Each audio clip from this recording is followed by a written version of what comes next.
It's a great Saturday evening to you, wherever you may be. Rahshaun Haylock here, alongside my partner, as usual, Andrew King. And tonight, this is a tale of a couple teams who, quite frankly, Andrew, did not want to be here. 8-2, 4-2, third place in the National Southern Conference. The Golden West Rustlers finished this season. Meanwhile, Mount SAC finished 7-3, 5-1, tied for first in the National Southern League. But the way things played out, it was a three-way tie. They missed out on a playoff spot because Riverside, which got in as the lone at-large, beat Long Beach, who was rated higher in the state rankings. Both these teams thought they'd be in the playoffs. None of them are, and here they are tonight playing in the Patriotic Bowl. Well, it's kind of like the also-ran type deal, you know. Here they are. This is the game, the team they have in front of them, each other, obviously. Could have, would have, should have, but didn't. And it's all that matters. You know what I mean? You didn't do it.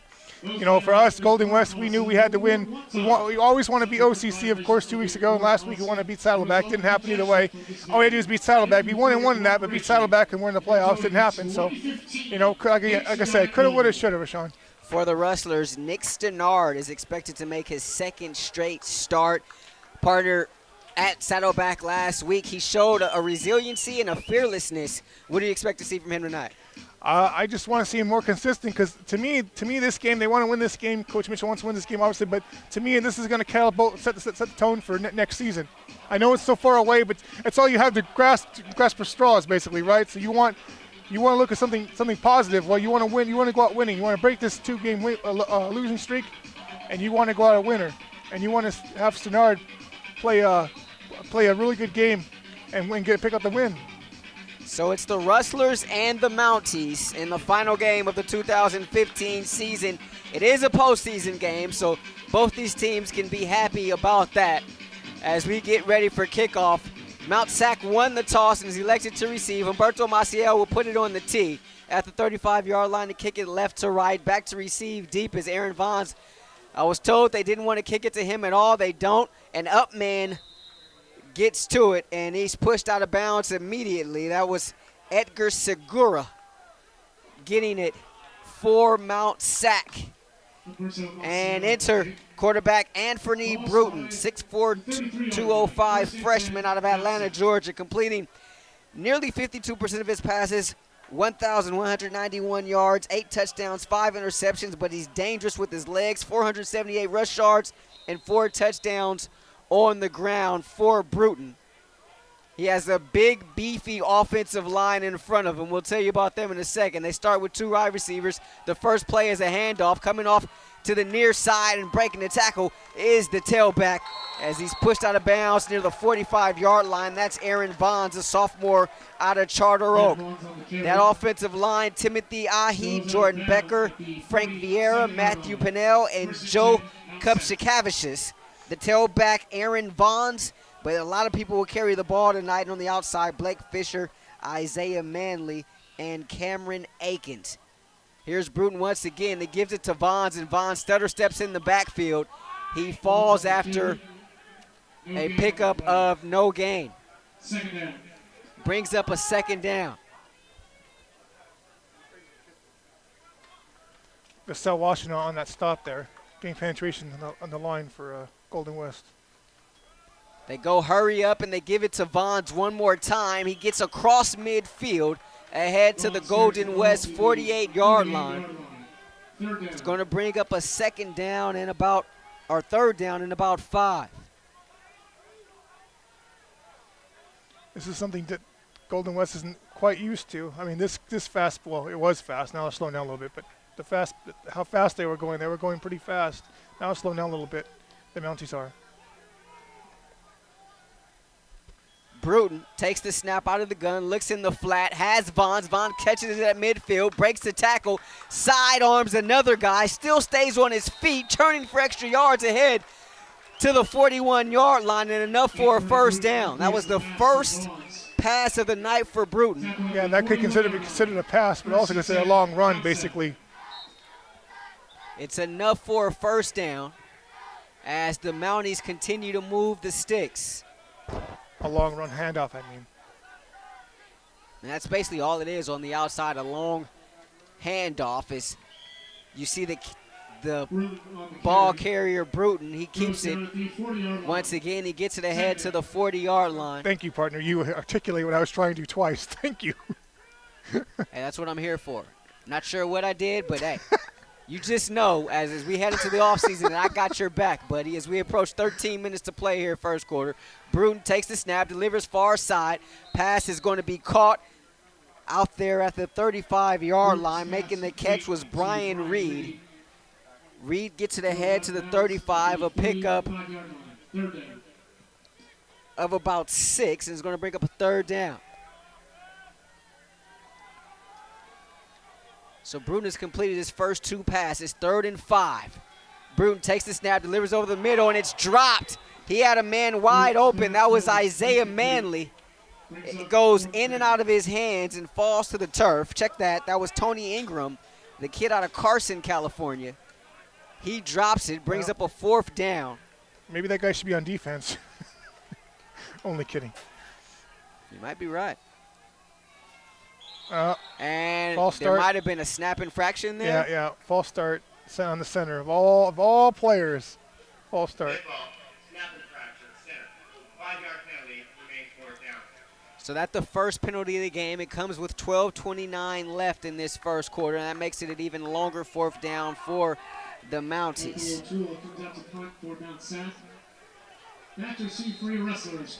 Enter Michael O'Toole to punt. Quickly gets the snap. It's a high spiral kick. Truxton calls for a fair catch. Lets it go over his head. It takes a bounce inside the 5 and a Golden West hop up to the 5-yard line. We're to be 1st down and 10 for the Rustlers.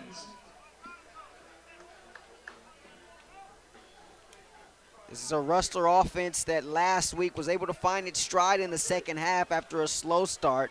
Losing, however, 46-32 to Saddleback. That game with a win, and the Rustlers will be playing in a much different game tonight as a conference champion and a member of the playoffs. Here's Nick Stenard making his 2nd consecutive start. And there's some movement on the outside. Look like they're going to get Denham Sampson. You don't see wide receivers do that all the time. So that's going to be about a 2.5-yard penalty. Look at this. The Rustlers are actually going to huddle. That's something new that we've seen over the course of the past couple of weeks. Haven't seen it much this season, partner, but they did quite a bit of it last week. I think we'll probably see it more tonight, if nothing else, than to keep the offense of Mount SAC off the field a little bit longer. Stenard in his own end zone takes the snap. He hands it off to Hills, who trips over his own offensive line, and he's going to get taken down for a short loss. Johnny Hills on the carry. Yeah, you're just trying to get some breathing room for your punter, basically, in this situation. They actually give him no gain on the play as the Rustlers huddle in their own end zone. Me personally, I'd like to see this more in this level of football, but I guess I'm my dinosaur huddling thing of the past. Go ahead, sorry. 3 wide receivers to the near side. Josh Smith is in the slot. They move a man Hills to the slot. Now they go empty. Stenard back to pass. Pressure coming. Stenard going to be sacked. He loses the ball in the end zone. It's recovered for a touchdown for Mount SAC. A flag comes in, though. Let's see. They're going to call safety. All right, they need to close that door. So it's going to be a safety. It was recovered by Finau Kohitolu, a sophomore defensive lineman. But that goes for naught as they get an intentional grounding called on Nick Stenard. So already you see the big first momentum changing play going in favor of the defending champions. Yeah, why they're passing the ball the 2.5-yard line's beyond me. You just try to get a couple of yards so you get your punter out of there. Get the punt out of there, but so not necessarily the way you want to start things if you're Coach Nick Mitchell and these Rustlers, falling behind 2-0 here to start this one. Be that as it may, 11:33 left, first quarter. And the Rustlers find themselves in the hole. While we have a moment, let's remind you, Golden West Rustler football on SportsNetUSA.net, brought to you by Miller Toyota of Anaheim, where service and parts is open 7 days a week for your convenience. Located at the 91 and Euclid, on the web at MillerToyotaofAnaheim.com. Miller Toyota of Anaheim supports college sports and education. Maciel will put it on the tee at the 20 as they assess the intentional grounding penalty. So that's a 15-yarder. And so likely prime field position for the Mounties as Maciel puts boot to ball. He kicks it deep. It's going to be taken at the 20-yard line by Vaughns. Vaughns going to bring it to the near side, has a block, stops at the 25. He's going to get run out of bounds as he crosses the 40. Now, it's something that they were hesitant to do. Vaughns with 3 return touchdowns this season, 1 in kick return, 2 as a punt returner. They didn't want him touching the ball, try to avoid him, the ball touching his hands in return situation at all costs. But in that situation, you really had no choice. Yeah, maybe a typical kickoff, but kicking off 35 or so, but kicking off in the 20. I mean, it's the fact that they got the ball to the other 20-yard line was actually a pretty good kick. So.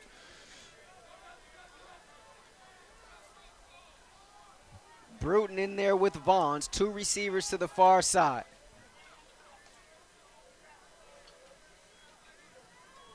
Bruton takes the snap. He hands it off to Vaughns. Vaughns goes off right guard. A nice tackle coming up and being made in the secondary by the Rustlers. Johnny Johnson, Justin Stewart, Dominic Sirach, Sebastian DiMartini, and Jamie Diaz on the defensive line for the Rustlers. Linebackers, usual suspects, Phil Hong, Tristan Green, and Jake Giannone. In the secondary, Corey Garcia, Johnny Johnson, Daniel Zaheda, and Samaj Bilal, as there's going to be some movement up front. Of course, we'll see Dominique Cisse.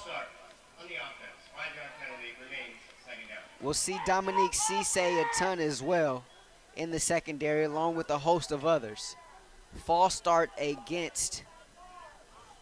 Has it been kind of one of Coach Mitchell's things that kind of rotate his secondary since we've been here? Yeah. Because he's been an old DB coach, right? He likes to rotate his secondary guys, right? So it's going to bring up a 2nd and 9. After that 6-yard gain by Vaughns. And the false start penalty against the visitors from Mount Sac. Low snap. They hand it off to the tailback Walker for the first time tonight. He gets it ahead to the 45-yard line. Yeah, nice shotgun, just dive play up to one of the A-gaps. Walker, a big bruiser, 6'1", 215-pound sophomore out of Baltimore.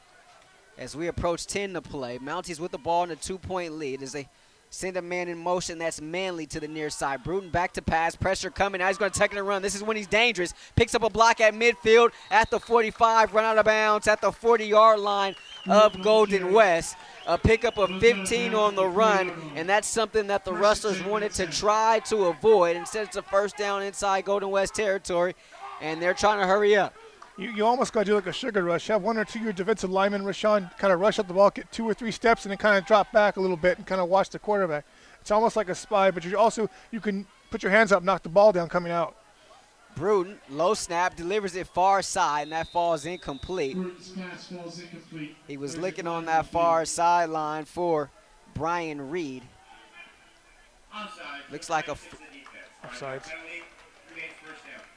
Flag on the play. That one going to go against the Rustlers and offside. It's their 3rd penalty of the night.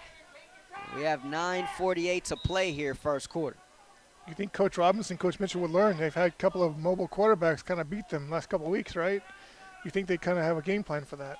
Bruton takes the snap. They keep it on the ground. Here's Walker one more time going off left guard. He's able to get it ahead to the 32-yard line. Something else you and I were talking about before the game was the whole interception thing, right? When Russell's defense gets interception, they usually win the game, right? When they don't get last 2 weeks, that coincidentally didn't get an interception, then they lost both games. This one going to be another offside against the Rustlers. They throw it short. Pass is going to be caught by Manley. Manley tries to stiff for him, and then he's going to be gang tackled. Phil Hong, Dominique Cisse, Damon Roberts leading the charge there.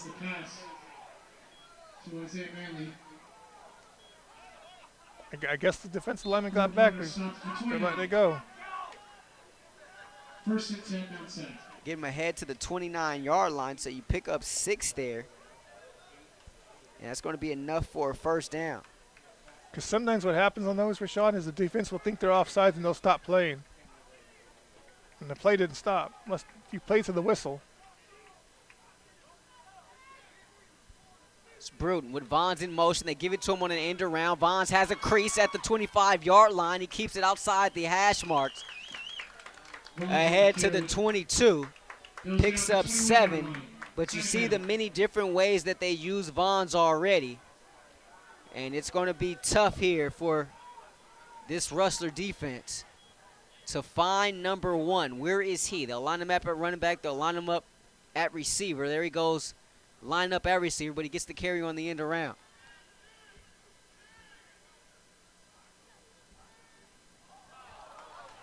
Another offside penalty. Bruton with a free play, going to throw it up. It's going to be deflected. Double coverage over there, but Bruton's pass falls incomplete. Flag on the field. We have an encroachment, number 5 in the defense. The 5-yard penalty could result in a first down. Philip Fong getting his, Philip Hong, getting his name called for the wrong reasons. And it's interesting, they're in the shotgun. But so far we've seen 3 offside penalties against this Rustler defense. 8:06 to play here, first quarter. They go with the draw as they keep it on the ground. There's the tailback getting it to the 15-yard line. Bonds on the carry. The 9-yard line. That was Bonds one more time as he picks up a couple. The Mounties offense, they spread you out, but they really want to run the ball. They want to run, I mean, it's a kind of an oxymoron, but they want to run smash mouth football as far as the kind of beef they have up front per a man, their linemen. They want to run the ball, but they want to spread you out also. Reed and Akins, the wide receiver. Vons the tailback. He gets the carry. They go off the right guard, and he gets it ahead to the 11. Bonds on the carry. And that's 4 more to his total. So Vons already 7 carries, 40 yards here in this first quarter. As they're trying to run some players in and out, and we have an injured Rustler down on the turf. Can't tell who it is. Can't quite see who that is from here. Yeah, it's Phil Hong as they help him up. And Hong going to lift off to the far sideline. I was going to guess him if I had to because of the neon socks. Yeah, the neon kind of gave it away, right? Yep. 2-0 our score here. It's the 2015 Patriotic Bowl between Golden West and Mount SAC right here on SportsNetUSA.net. Rustlers fortunate enough to be able to host this game as it's right here at LeBard Stadium. Beautiful night here in Costa Mesa. Rahshaun, Haylock, Andrew King here. Couldn't ask for better weather. Yeah, especially in November, especially right? for you get cold easy. So. Very easily. 4 wide. Bruton throws it out to the far side. Pass going to be caught out there. And that was Manley. Goes out of bounds at the 11-yard line. On 3rd down, he gets it to the 11. So pickup of just 1 there, and they're going to send out the kicking unit. So for about as bad as a defensive possession as that was for the Rustlers, when you talk about penalties, to be able to hold Mount SAC to just 3 here could be a big win. Brandon Gracia will attempt this one. 18 from for 20, 28. 18 for 21 in the year. From the far hash mark. The kick is up, and it is good. So Gracia, who was 4 for 4 last week, makes this first one of the night.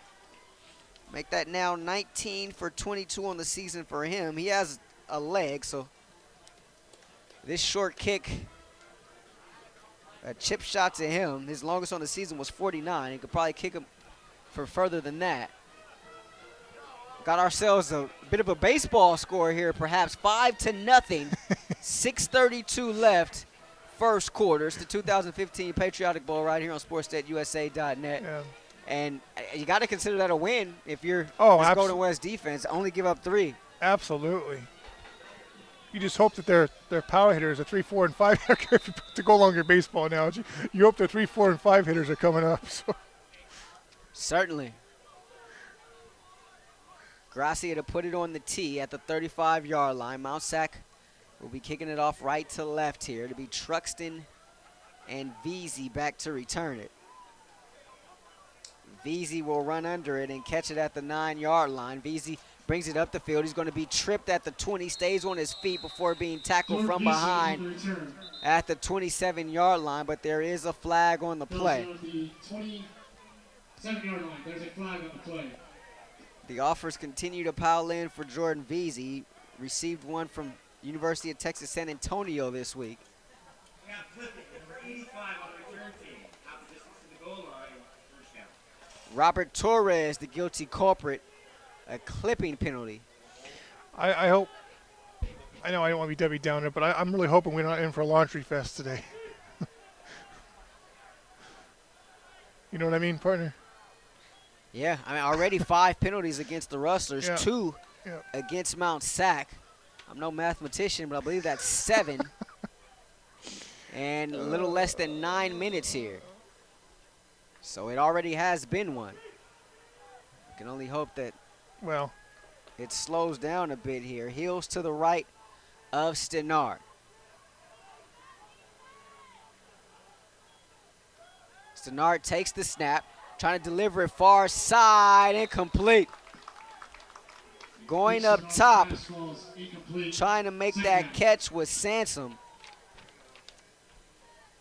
And it was Khalil Rashad Brown over there on the far side with the coverage, as that one falls incomplete. yeah, Rashad Brown wasn't even looking for the ball. If you don't actually get his hands on the ball, it could have been pass interference or at least face guarding, illegal defense, I guess. Chris Alvarez, Richard Carreno, Christian Shears, Christian Rodriguez, and Eric Orona on the offensive line. Stenard takes the snap, belt high, delivers it to Truxton. Truxton with a one-hand catch behind his back, but the defense swarms and gets to him. Nowhere to go as it was Sidi Tamadena to make the tackle for loss. I'm really impressed with Truxton, but he better off served his team if he actually dropped that ball. It was a good catch, but didn't get him much. So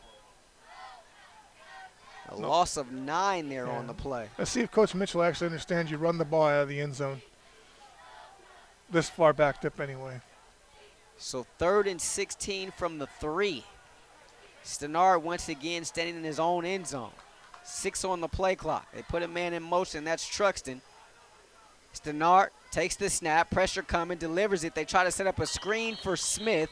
That's Josh Smith, and he dropped it.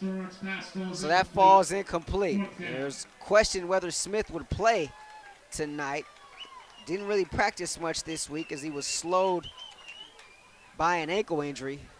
The initial rulings with that he would be out for this game, but he was out there warming up, part of the early outs, doing some of the punting. We see him in there at wide receiver, but he drops one there, brings up a 4th down and 16 for the Rustlers. Maciel will come in to punt it. Is it me, partner, or the Rustlers kind of lethargic tonight? Kind of just going through the motions? Talk about slow starts, and that's kind of been a theme these last couple of weeks. Maciel, pressure coming, he gets rid of it. It's a high spiral kick. Bonds runs underneath it and calls for a fair catch, makes it at the Golden West 40-yard line. And there's no question who's winning the field position battle here so far tonight. It's been all Mount SAC. Oh, absolutely. Rustlers have had a handful of snaps taken by Stenard in their own end zone. And Mount SAC has been in plus territory the majority of the night. 5:25 left, first quarter. Mounties with the ball trying to increase on a 5-0 lead. Yeah, if you're defensive coordinator Dave Robinson for the Rustlers, you want to get the Mounties in the make them want to pass the ball because you know they want to run. So 4 wide, 1 back for Bruton. That's Vons. They fake the end around to Ingram. Bruton back to pass, going to deliver it. Has 2 men wide open, running underneath it and dropping it is the intended wide receiver, Reed. Incomplete. Brings up 2nd down. if the pass here, if Reed actually puts it in gear a little bit, his next gear, he makes that pass. He makes that catch. It's right on his fingertips. If he just runs a little, he was worried about running out of. I think he was worried about running out of the end zone, out the ball. So he didn't run as fast as I think he could have, because I think he had some more. He left some speed on the field there, on that play. He could have ran a little faster there to catch that ball. Bruton now 4 for 6 with that last incompletion. They go to the ground, and it's going to be Vaughns, and a nice job by the Rustler defense to come up. Alex Ojalabi making the tackle there, limiting Vaughns to just 1 yard. And going back to that last play, partner, they just ran basically 4 verticals. Yeah, it's called verts. And Vert concept. They caught this Rustler defense a little short-handed, and Reed had to just slip right out of his hands. Bruton takes the snap on 3rd and 9. Pressure coming from behind. He shakes one defender, rolls to his right, throws it. Late flag comes in. Pass is going to be caught and getting it upfield. Shy of the first down marker, however, for Mount SAC is the tailback. That's Edgar Segura. Usually a holding. There's one of the defensive linemen was there, almost got to the quarterback, Bruton, and he was able to get out of it. It's Damon Roberts applying the pressure from the backside that time. Holding number 77 of the offense. 10-yard penalty. Biggest spot. 3rd down.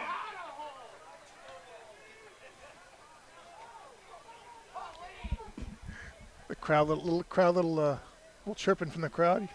Joe Kupchikavicius. They just call him Cup, so we'll do that tonight. He gets charged with the hold. Sophomore out of Chicago, Illinois. Couple offers from Boise State, Middle Tennessee State University, and also San Diego State. The most decorated offensive lineman in this starting 5. 3rd and 19 for Bruton. 4:20 left. First quarter. Takes the snap. 4-man front for the Rustlers. Bruton steps up, going to throw it. It's going to be dropped. Falling in between a Rustler sandwich and dropping the ball was Tony Ingram, the sophomore out of Carson. That falls incomplete. And a break there for the Rustlers, as that would have gotten the Mounties close to the sticks. And you got to imagine they would have gone for it on a 4th and short. Well, receiver was worried about getting hit, but they ran a clear out pattern. They had the wide receiver go long, and the slot run an out route. Punt nearly blocked, but Truxton calls for a fair catch at the 21. This the best field position of the night for the Rustlers, believe that or not. 4:06 left. First quarter. Talked about the slow start.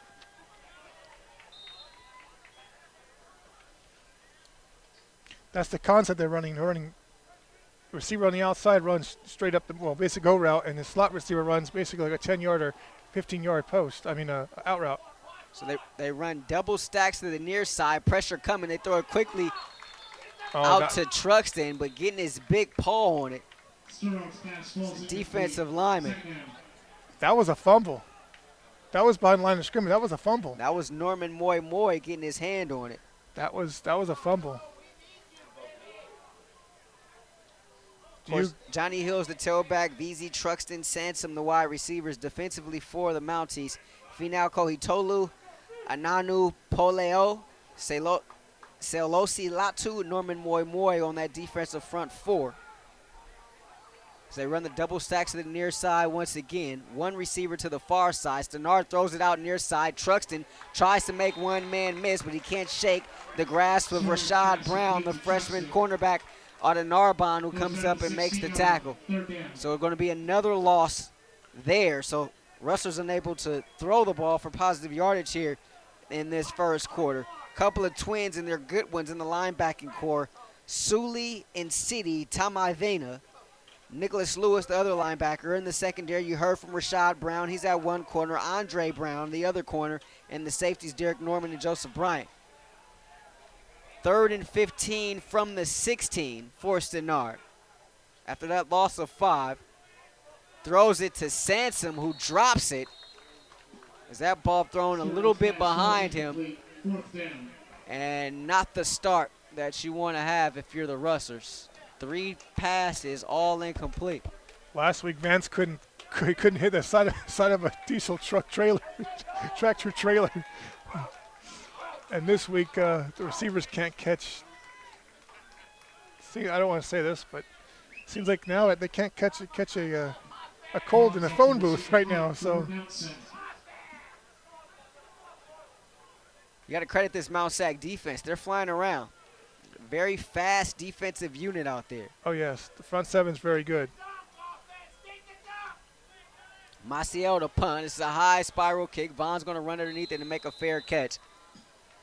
And it's made at the 47-yard line of the Mounties. 47-yard line. First and 10, Mount SAC. This defense continues to get taxed here of the Rustlers. They're going to get worn down. But so far, they've surrendered just 5 points. So you put a check in the win column for that if you're this Rustler coaching staff, but offensively, they've been able to muster nothing. Unofficially, we have these Rustlers down for minus 15 yards of total offense.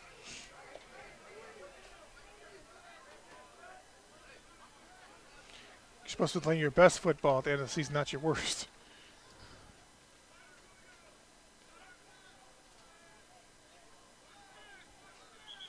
And it's going to be a delay game. So a lot of shifting, a lot of moving on that. And it took too much time. It should have been an illegal formation because both tackles have to be covered up. Like you notice how a typical formation, there'll be a receiver on the outside covering the tackle on one side, and they'll be like tight on the other side. Well, the tight end on the far side actually was going to go in motion, leaving the tackle on that side uncovered, which is illegal. 1st and 15 from their own 42. They do a check with me over the near sideline. Bruton and the rest of the Mountie offense will look over here to the near sideline. Takes the snap, he hands it off, bouncing off defenders and trying to get it on this near side is the tailback Marcellus Hunter. Marcellus Hunter on the carry. You can tell the defense Rustlers, they're trying to rip the ball out of these running backs. These running backs have to have good ball security the whole game because these Rustlers want to get a turnover, and they're not going to pass the ball. They're going to rip the ball out of the ball carrier's hands. Hunter picks up 1. Bruton back to pass, pressure coming, steps up, throws it far side, incomplete.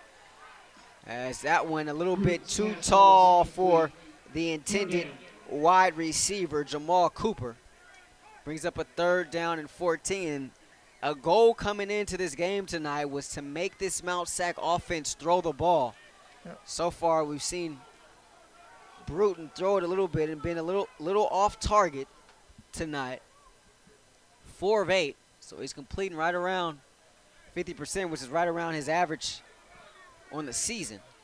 3 wide receivers to the far side, 1 back, 1 receiver near side. Low snap, Bruton takes it. Pressure coming on 3rd down. He's going to be flushed out of the pocket, throwing on the run. Far side pass caught at midfield. Breaking a tackle and getting close to the sticks is Fisher, the wide receiver. He's going to be about a yard short, though, however, as he got inside of Golden West territory. So he's out of bounds at the 44-yard line. So they needed 14. They got 12. It's going to bring up a 4th and 2. They going for it? Looks like they're going to go for it. On 4th and 2 from the Rustler 44-yard line. Jump. Looks like they're trying to make the Rustlers jump.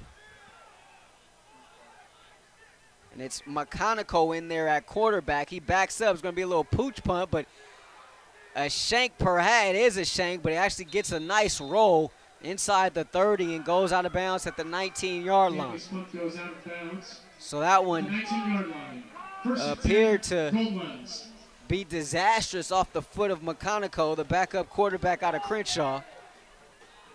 But he got a nice roll inside the 20 at the 19. 1:53 left in this first quarter of what has been a lethargic first quarter for the Rustlers offensively. It's Golden West taking on the defending state champions, Mount SAC, in the 2015 Patriotic Bowl right here on SportsNetUSA.net. Stenard, play fake, delivers it, near side, pass caught by Truxton. Truxton with the stiff arm, stops, tiptoes the sideline where he's going to be pushed out of bounds and tackled out of bounds. No flag, however. Adam Vance's pass. Looked like a blatant late hit there. Yeah, but now well after the whistle. Now all of a sudden they're going to let him play, right? Now all of a sudden they're going to let him play. I don't know. Unreal. Doesn't make sense.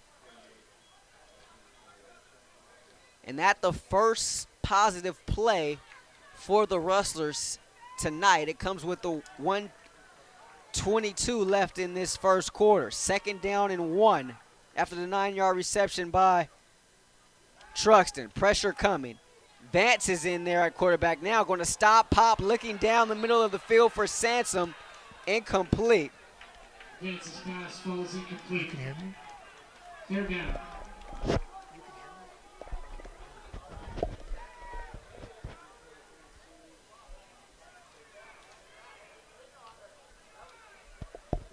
So 3rd down and 1 for the Rustlers as we see Adam Vance now for the first time tonight. And Vance, if you can recall, was benched last week, did not see the field in the regular season finale at Saddleback.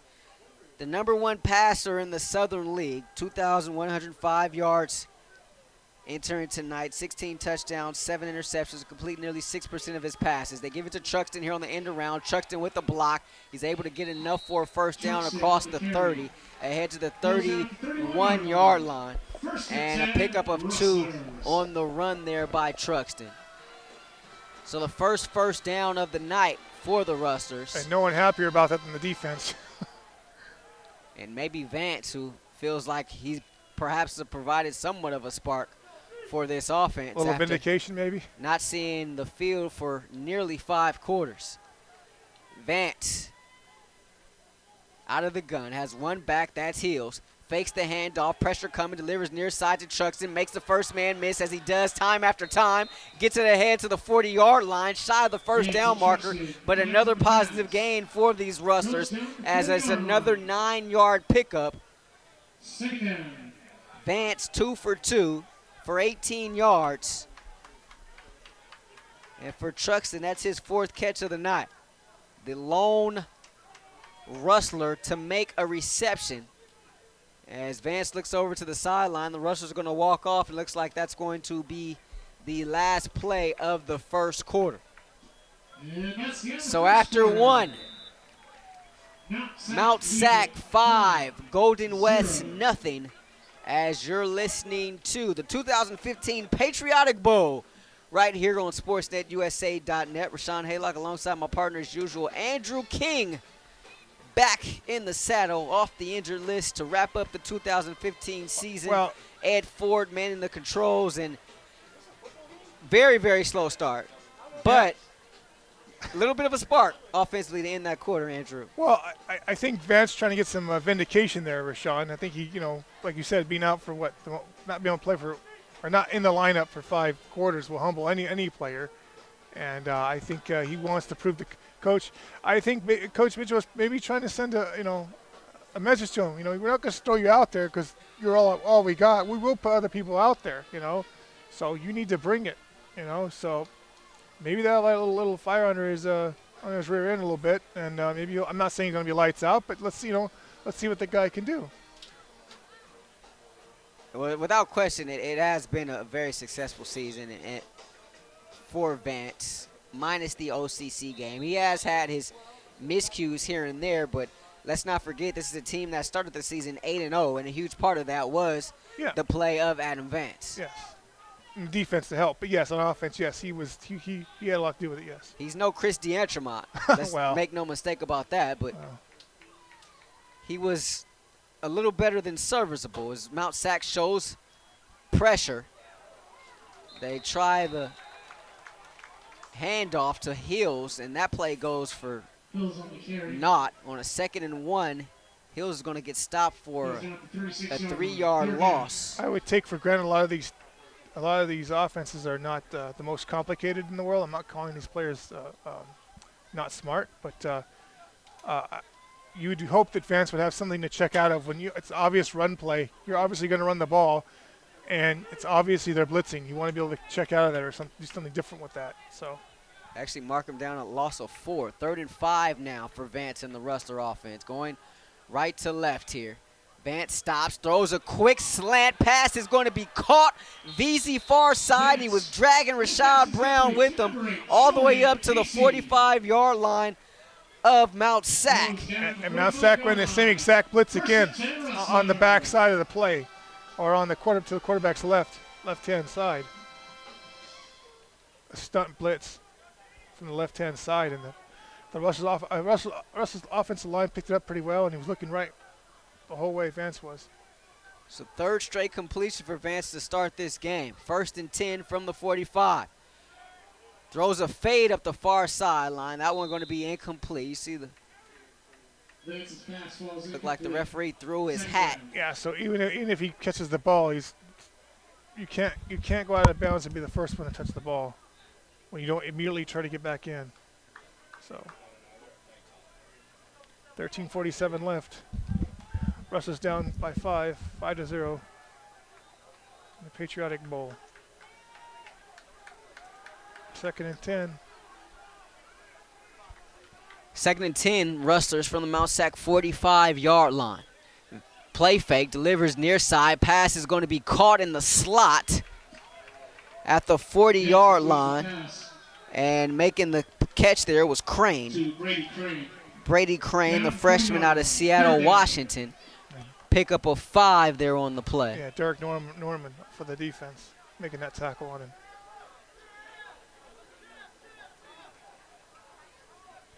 So the seldom used Crane picks up a reception there as we approach 13 to play in this first half.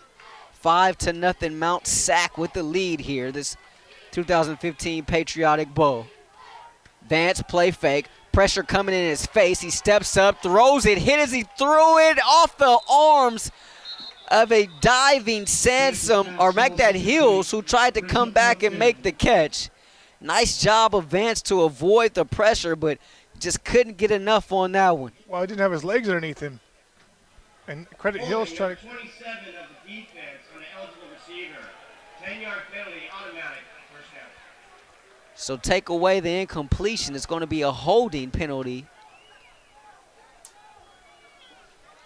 against Mount Sac. That's their 5th penalty of the night. Well, you referenced baseball earlier, so I'm going to reference hockey.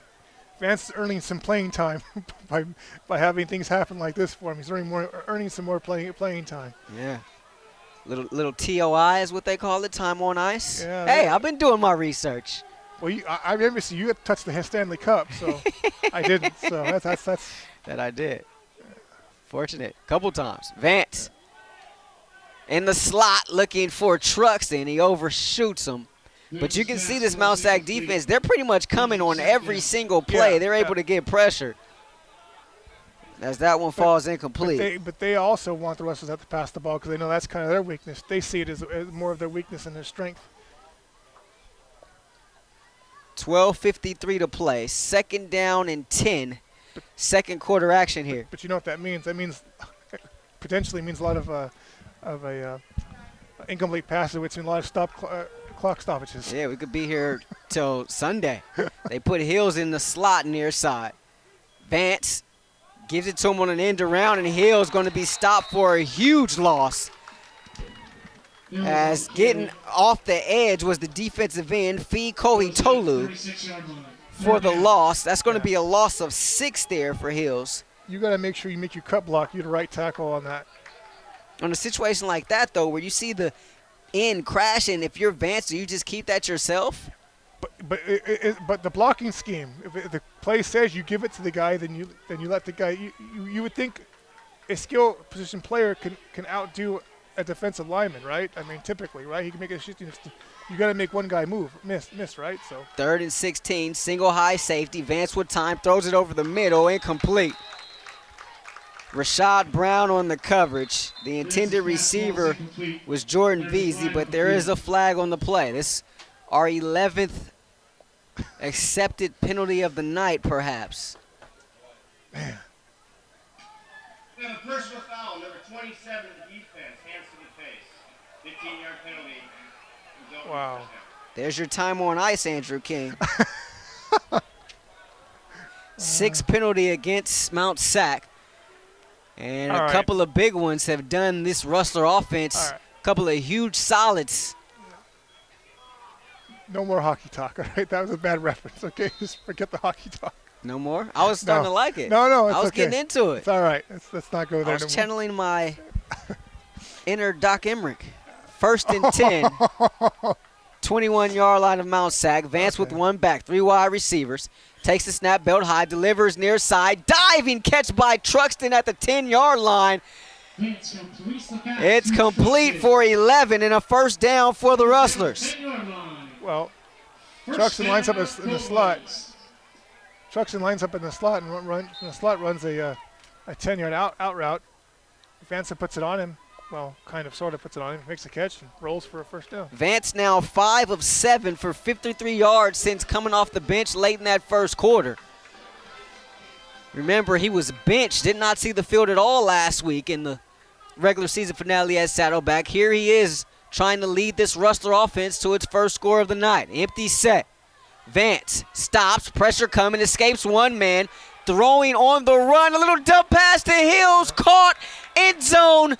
Touchdown, Rustlers. Vance completes the pass to Hills. There are flags on the field. But there is a flag and a hat, and I guess that means Hills was out of bounds. And he was the first one to touch the ball. Illegal. Cannot do it. The referee didn't. Neither referee put their hands up in the air, so. Still, you gotta like Vance's escapability so far here tonight. These Mounties are coming defensively. Well, they backed off a little bit because now they're doing something against them now. So now they're respected a little bit. Yeah, they're going to come. They're going to keep coming, but they're not. Receiver out of bounds. Incomplete. Hold on, is there something else they need to talk about? They're going to confer one more time. It was 1st and goal from the down 10. Is it going to be lost down or not? Maybe. No. So it is a loss of down, but no yardage taken away. So 2nd down and goal from the 10. Vance with 3 receivers to the far side. One near side, that's Veazey, locked up one-on-one. Vance looking that way, throws it short, back shoulder, diving, end zone, touchdown! Rustlers! Vance to Veazey from 10 yards out, and the Rustlers have taken the lead. Yeah, Vance looking left. Looking left all the way to Veazey. Veazey runs a fade pattern, looks there, throws the ball. 2 guys on him. 2 guys on him, and they still make Veazey still makes a catch. And back to live action here. 10th touchdown reception of the year for Jordan Veazey. And after all that, the Rustlers find themselves up here in this first half. High snap, Maciel. Kick goes up and through. So the Rustlers 7, Mounties 5, 11:24 left in this second quarter as you're listening to Golden West Rustler football right here on SportsNetUSA.net. Don't forget, Rustlers football is brought to you by Miller Toyota of Anaheim. Check out today's new car specials with savings on 2015 Camry SE and Corolla LE Eco Plus sedans on the web at MillerToyotaofAnaheim.com. Located at the 91 and Euclid, Miller Toyota of Anaheim supports college sports and education. Make sure you hit those guys up, 714-879-6300. Miller Toyota of Anaheim. How about Vance? I mean, having the poise, like I said, maybe Coach Mitchell was trying to light a fire underneath the young man, and maybe it's worked. But it's still young, and you know what's coming. You don't win games where? In the first half. And we know that. So, but yeah, give the young men some credit. He drove them down the field with some silly personal fouls and some other penalties by the Mounties. Mounties helped him. But, you're Coach Mitchell, and you'll take him. Vance 6 of 8, 63 yards and a touchdown. Here's the kick by Maciel. It's short. And Mounties not able to do much with that as it's back up to the 31-yard line. The return made that time by Malcolm Ballard, one of the upmen. Defensively, Russell's got a little bit of a break there. A little chance to catch their breath. What are we doing now? What's the penalty? What's the problem? What was the penalty? Correction, re-kick. Oh, they're going to re-kick. They're going to re-kick it. So another penalty. This one against the Rustlers. Well, they already showed the pooch kick, so if you let the special teams coach draw something up for that.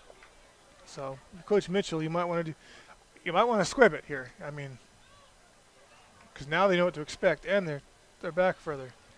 12 penalties in the first half. This one moves the Rustlers back 5 yards to the 30-yard line. So they'll kick it from there as Vaughn's standing in the middle of Segura and Ballard, who just returned that last one. Vaughn's, of course, the most dangerous of the three, Might be some averaging 32 yards per touch on a kickoff return. Now Vaughn's is deep as Segura and Ballard come up. Vaughn standing on his own 14-yard line. Maciel, strict instructions, don't kick it to him. Let's see what he does here. It's a high end-over-end kick. Vaughn's going to come up, and it's going to be taken by Ballard, actually. Ballard ahead at the 30-yard line, across the 35, and taken down at the 32-yard line. So 1st and 10, Mount SAC. Flag. Another late flag comes in. At the 38-yard line. Flag on the field. Now what?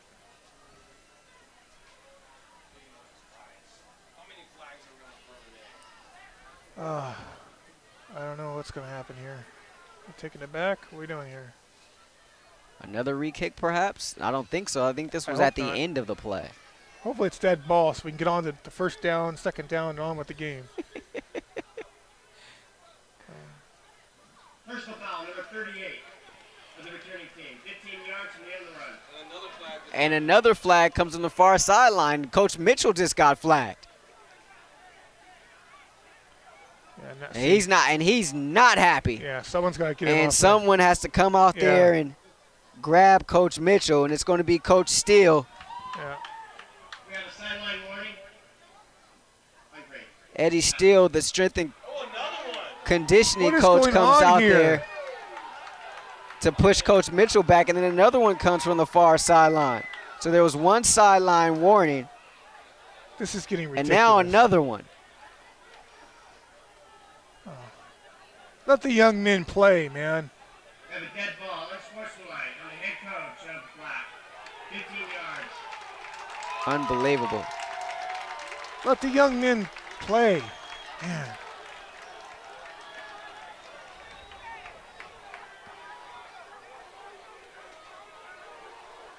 Why would Coach Mitchell be upset if it 15 yards on the Mounties? Something else must have been bugging him. Something Yeah. happened, and he must have said the magic word. So a couple of 15-yarders, and they're right back where we started from, essentially. And unfortunately, look who's got the pep in the step now. It's the team in white, the Mounties. So 1st and 10 Mounties from their own 38, far hash mark. They put it on the ground and getting the handoff, getting it ahead to the 41-yard line before Silas Collins comes in and makes the tackle. That's Ballard, Ballard on the the carry. tailback. Goes at the 42-yard line. Second down. Pickup of 3 there. And I'm not sure what Coach Mitchell said, but whatever it was, it drawed the ire of the official as they keep it on the ground one more time, this time a pickup of 1.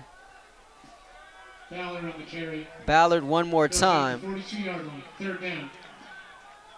And Mitchell normally cool-tempered, Yeah. That's not but something must have happened that tweaked him the wrong way, and he let the officials have it. Coach still came in and pushed him away, and then something else happened. Did not see what happened after that, but another flag came in. It looked to be from a different official than who threw the sideline warning. Yeah. But he was obviously mad about something. 3rd down and 5, 2 on the play clock. Bruton, pump fake, delivers, near side pass, incomplete. Trying to make a diving catch was the intended receiver, Akins, but the 6'3 sophomore unable to come up with it. Yeah. So a 3-and-out forced by this Rustler defense. You talked about Mount SAC having some pep in their step, partner. But after that penalty, you saw a couple of black uniforms over there on that far sideline jumping up and down. Spiral kick, high, taken by Truxton. Goodness. Fair catch made at the 25-yard line. 2 late flags come in. And one thing about it, Andrew, is it's just like in basketball. When a coach gets a technical foul, sometime it riles up his team. I'm not sure if that's what happened there, but the Rustlers get a 3 and out. Yeah, I mean, that's what happens. I see you doing the high school games. I just noticed you up here in the box. How about the Colonel Bell? Congratulations.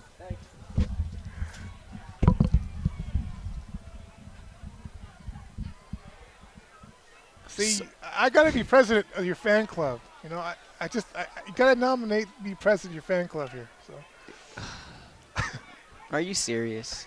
Well, I'm writing your WikiLeaks. You know, I mean, WikiLeaks. Sorry, I'm sorry. You're.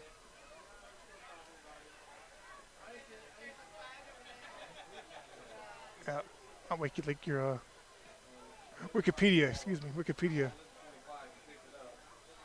What if we still can't make up the mind what they're going to do here? We have no flag on a legal substitution. Oh, wow, we're going to wave it off a flag. How about that? And a legal block in the back on the returning team. To be 10 yards from the spot of the end of the run.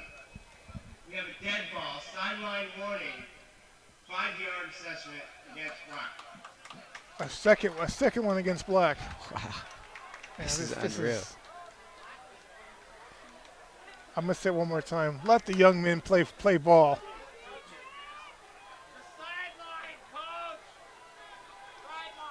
Coach Mitchell's not happy. There's something going on. Something's going on. He's never done this. He's never acted like this. He's got to be upset about something. As you can see him still having some words with the officials on the far sideline. Oh, he's going to get a letter from the I bet he sends the first letter, though. Well, you know. He may get a letter, but I bet you he sends a letter There's first. a couple letters passing through the mail, okay? Yeah, say, listen up, Mr. Commissioner Sartoris. Oh, This is boy. what happened. Wow. But the bottom line is, Rahshaun, let the young men play ball, okay? There was 2 penalties on that, I believe. Yes. Yeah. 2 penalties, 1 5 and 1, I think, 10 or something.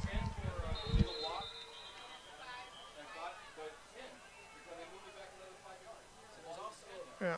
So these referees are not. I'm sorry, the referees don't know what they're doing. So there was also an illegal block in the back against the Rustlers. So Yes. that was a 10-yarder. So let's count this up. 1, 2, 3. 9th penalty of the Rustlers this half. Yeah. 7 penalties against the Mounties this half. Yeah. So that's 9 plus 7. That's 16. I'm no mathematician, once again. You know, math. I didn't know math would be part of the curriculum tonight, but glad I studied up just a tad. And Rustlers are going to have to start deep in their own zone, 1st and 10 from their own 10. Whew. Busy first half here. Lots of laundry. They go in the pistol. Vance gives it to Hills. Hills coming off the near side. He gets it across the 10 before being taken down by one of the twins that was City Tamaivina. Sophomore at Kirkland, Washington. Both he and Sully, they wear number 42 and 43. Sully wearing number 42, City wearing number 43. They both have offers from UTEP and Washington State. Under 9.5 to play. 2nd down and 8 after Hills picked up a couple on that carry. His first positive carry of the night.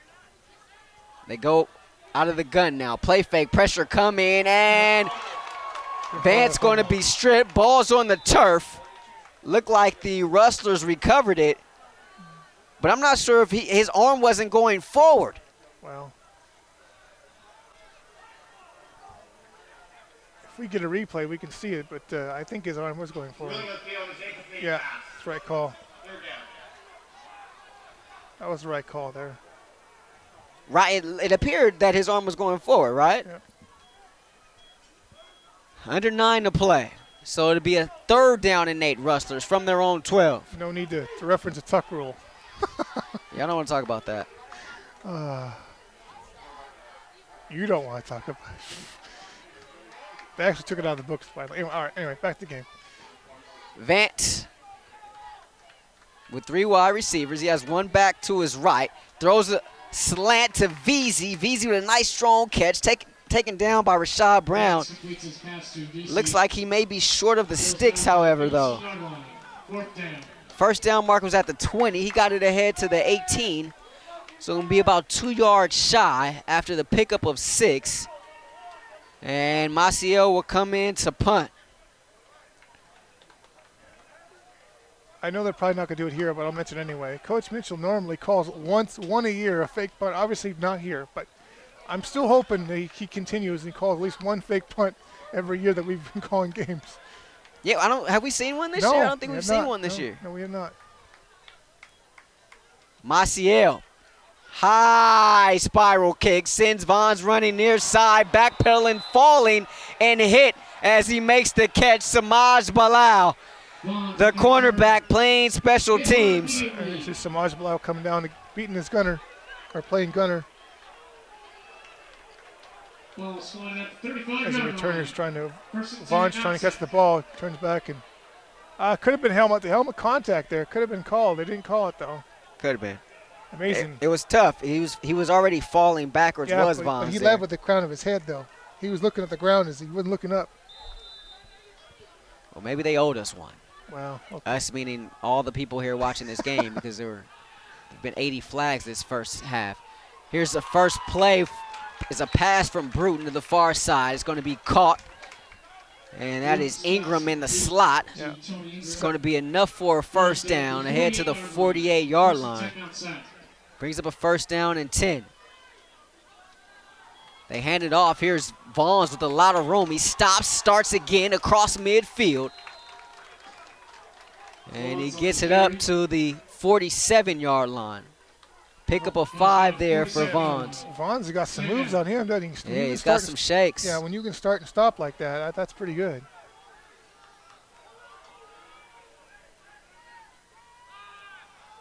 Bruton delivers it far side pass, caught once again over there. And that's Manley this time. Isaiah Manley. Slot receiver running a little curl route, go 7 yards, turn around, and Bruton put it right on him. But Bruton is guilty of staring down his receiver. So they're making it a pretty basic offense, running one side of the field. But if that corner or defensive back or linebacker sees it, look out. Oh, in on a hit there. And a big play there made by this Rustler defense. Damon Roberts. Yeah, Roberts read the snap count, gets right in there on Vons. Almost takes his helmet off for him. Loss of 3 there by Vons.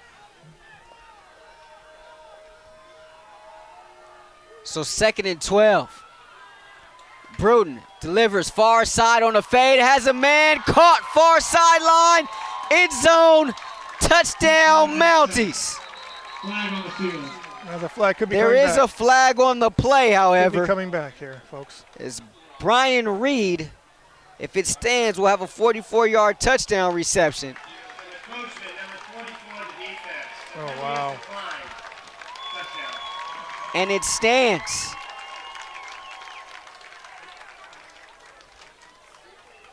"44 yards on the pitch and catch from Bruton to Reed. Reed, no doubt the deep threat. Just 11 catches coming into the season, or coming to the game on the season, but he led the team in receiving yards. Early on the field, the receiver stepped out of the balance at the 14-yard line. It is first down. So it is no touchdown. They're taking it off the board. How about that? Wow.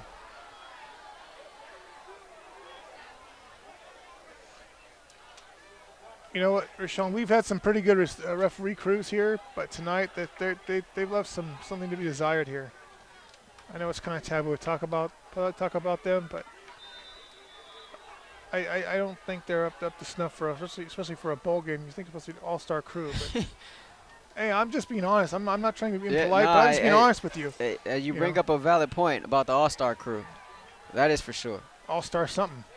So instead, it's a 31-yard reception, and a timeout comes in from the near sideline. First and a half with 2 remaining. So first timeout of the half taken by Mount SAC. Comes with 6:09 left. And for the moment, the Rustlers are on top 7-5. Rahshaun Haylock, Andrew King here with you. Ed Ford manning the controls. Bob Jastrup in his 11th season leading this Mounties program.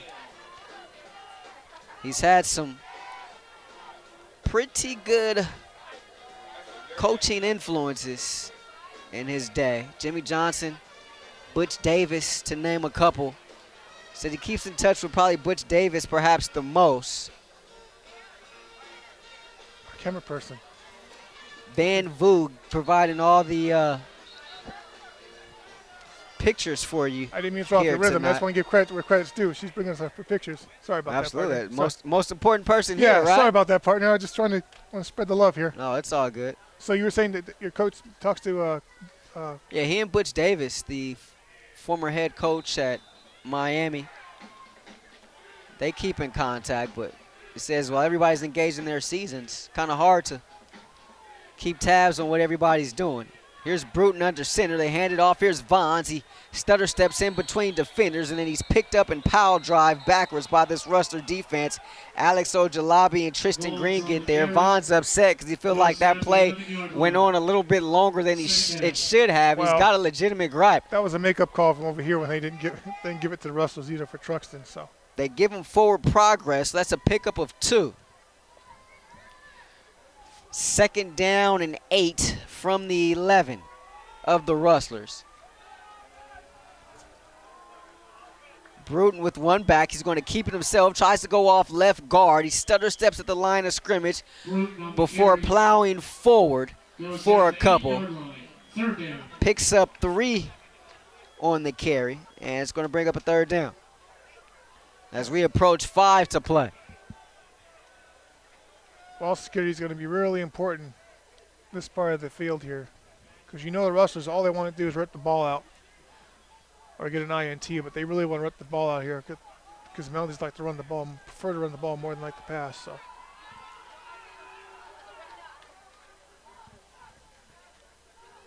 they check with me over to the near sideline. Bruton back there with one back, and that is Segura. Bruton going to keep it, tries to come to the outside, runs into a black brick wall, and nowhere to go. As Damon Roberts leading the charge, Stewart and Tristan Green got there as well. There's a flag on the play.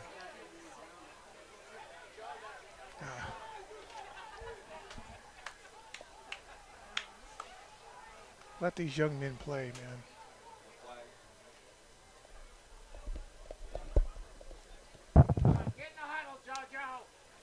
There's a couple of hashtags you can think about on Twitter. We have offsetting fouls. We have unsportsmanlike conduct, number 77, action after the play. We have unsportsmanlike conduct, number 5, on the defense, action after the play. Those will offset. It'll be 4th down. So that brings up a 4th down.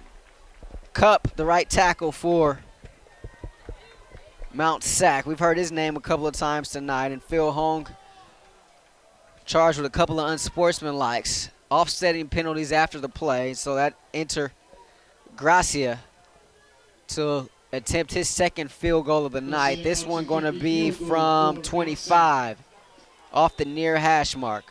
He's 19 for 22 in the season. The holder is the punter, Michael O'Toole. Low snap, but the kick is up and through. Field goal is good. Mount SAC takes the lead, 8-7. So Mount SAC regains the lead, 8-7, 4:23 left in this first half. Pretty low scoring affair. Wow. Pretty heavy penalty laden first half on both sides. Whoever But Coach find Mitchell- ourselves in a close one Yeah, here in whoever the Coach 2015 Patriotic Bowl. whoever Coach Mitchell's bench coach is, his assistant head coach, whoever he is, needs to get in Coach's ear and say, Coach, you got to calm down. You got to calm down. You got to calm down, Coach. He's clearly upset about it. And we've been here for a long time, Yes, partner. yes. We've seen a lot of Golden West games over the years. This is our 7th season here covering these Rustlers on sportsnetusa.net. And can't recall a time we've seen him this upset. No. Here's the kickoff from Gracia. High end over end kick. Running underneath it is Truxton at the 4-yard line. Truxton at the 10. Has a wall up the far sideline. Outside the numbers at the 30. Upended at the 40-yard line. A nice return there by the All-League performer from a season ago. Likely to be an All-League performer here in 2015. And watch him go, Andrew King. Yeah, here comes Truxton. He's getting his blocks, sealing this sideline for him. He's got 2 guys in front of him. Unfortunately, I think one of his own guys tripped him up. But for a very nice return here. 4:16 left in this first half.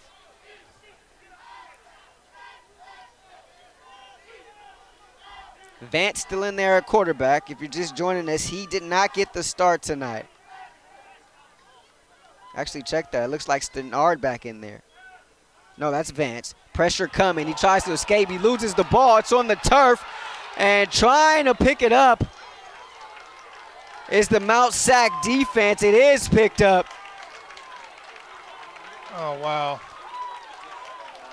It's recovered by Norman Moy. Yeah, Vance trying to get out of the pressure and can't quite get there. Can't get out of it.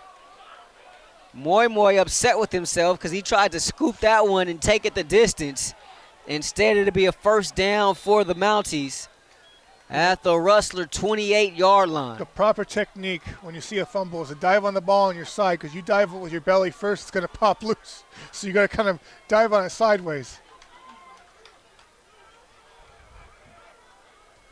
Vaughn's lined up at a receiver near side. They give it to him on an end around. Going around the far side, outside the numbers at the 30. Pushed out of bounds at the 25-yard line, make it the 24. So he picks up 4, and they're finding more and more creative ways to get him the ball. Already 12 carries in this game for Vaughn's. He's up to 49 yards now. First turnover of the game for either team, and it's forced by this Mountie defense. Setting up prime field position here for the Mount SAC offense. 2nd and 6 from the Rustler 24. Low snap. Bruton gives it to Vaughns on a delay. Vaughns tries to get outside, tries to spin.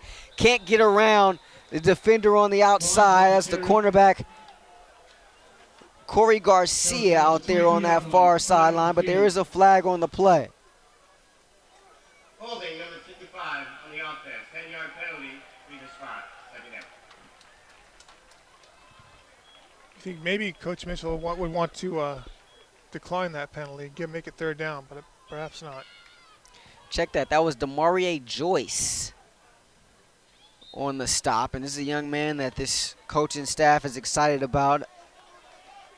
Was able to chat with D-back coach Darnell Lacey before the game, and he's all geeked up about this offseason and being able to work with Joyce, freshman out of Visalia. Here's Bruton with time, delivers over the middle, wide open receiver. Pass caught, ball pops out, it's loose, recovered in the end zone by the Mounties. Touchdown, Mount SAC. That fumble recovered by Brian Reed.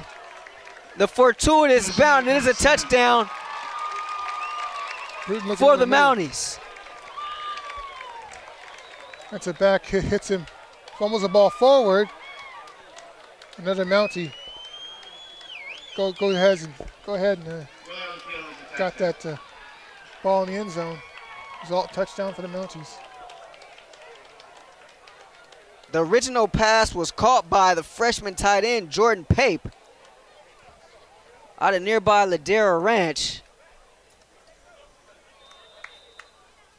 Recovered in the end zone by Reed. The extra point is good. Extra point is good by Gracia. Extends the lead 15-7. So the first time the Mounties get into the end zone tonight, and it's thanks to a fortuitous fumble, their own fumble, which they recover in the end zone. So the Mounties go up 15-7. It's been a very strange game. Just Very a strange. Weird, strange game. I don't know how else to describe it.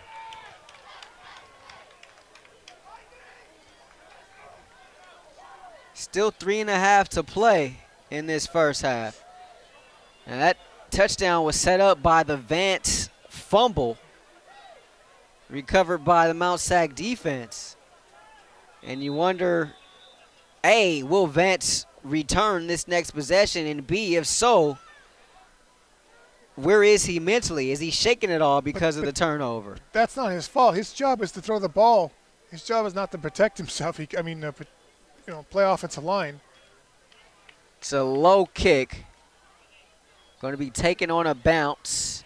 And coming near side is VZ. VZ trying to go east and west. Shakes a man at the 10-yard line. Pulling defenders with him ahead across the 15 to the 16-yard line. First down and 10 Rustlers, 3:21 left. There's a flag back at the 40-yard line. Tell me it ain't so.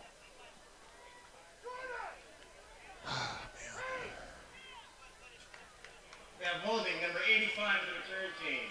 Half the distance to the goal line. First down. So they call Robert Torres on a hold. So this be half the distance, so that'll take them back another 8 yards. And I'm running out of space here in my penalty chart. 10th penalty of the night for the Rustlers.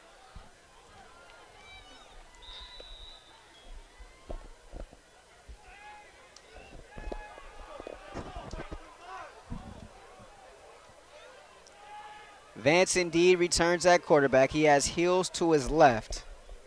Hills goes in motion as they go empty. Splitting out wide here to the near side.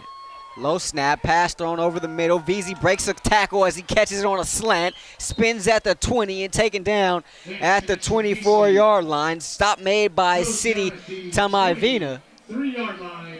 First and 10, Rustlers. Pickup of 16 on the play. Yeah, VZ making that, breaking the tackle, making the catch, breaking tackle from off of number 21, Rahshaun. 4 catches, 51 yards now on the night for Jordan VZ, as he's been the top target for Vance since he entered the game at the end of the first quarter. Under 3 to play here in this first half.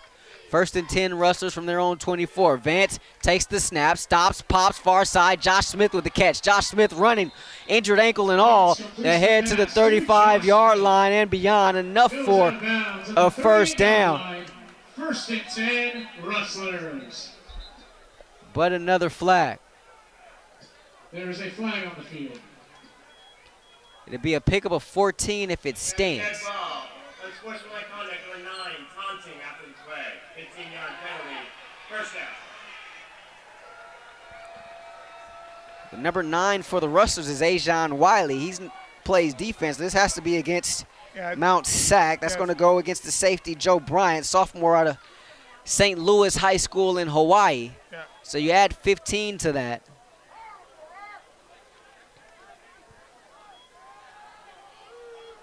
So 14 yards plus another 15.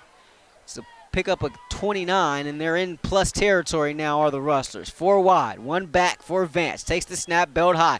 They give it to him right up the gut, and not much doing there as he ran into the big arms of none other than Tanao Iosefa, 300-pound freshman out of Pleasant Grove, Utah, 6'4", 300-pounder.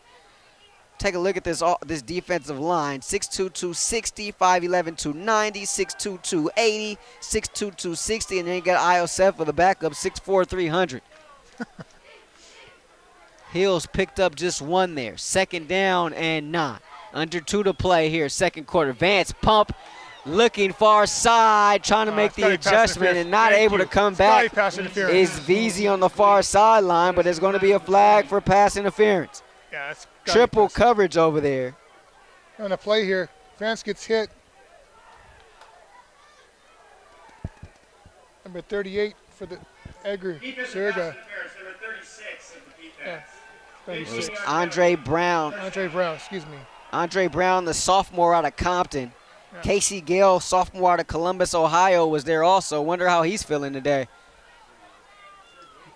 You got to imagine anybody from Columbus got to be a Buckeye fan, right? Not today. 1st and 10 Rustlers from the Mount Sac 30-yard line. Pressure coming from Mount Sac, and they came way early, all 5 of them in the backfield before the snap even got to Vance. They're saying it's going to be against the Rustlers. Let's see what the officials say. Good. 5-yard penalty. Remains Good. first down. Good. Right call.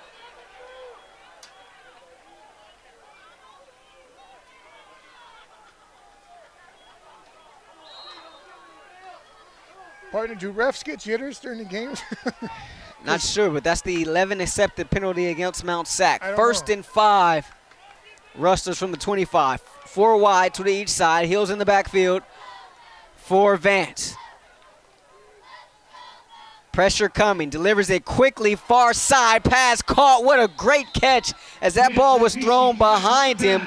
But VZ makes the grab, and he gets it up to the 12-yard line. A pickup of 13. And another first down for the Rustlers. Got a little V&V connection going on. Vance to VC. Are you kidding me? Vance now over 100 yards passing in just a little over a quarter.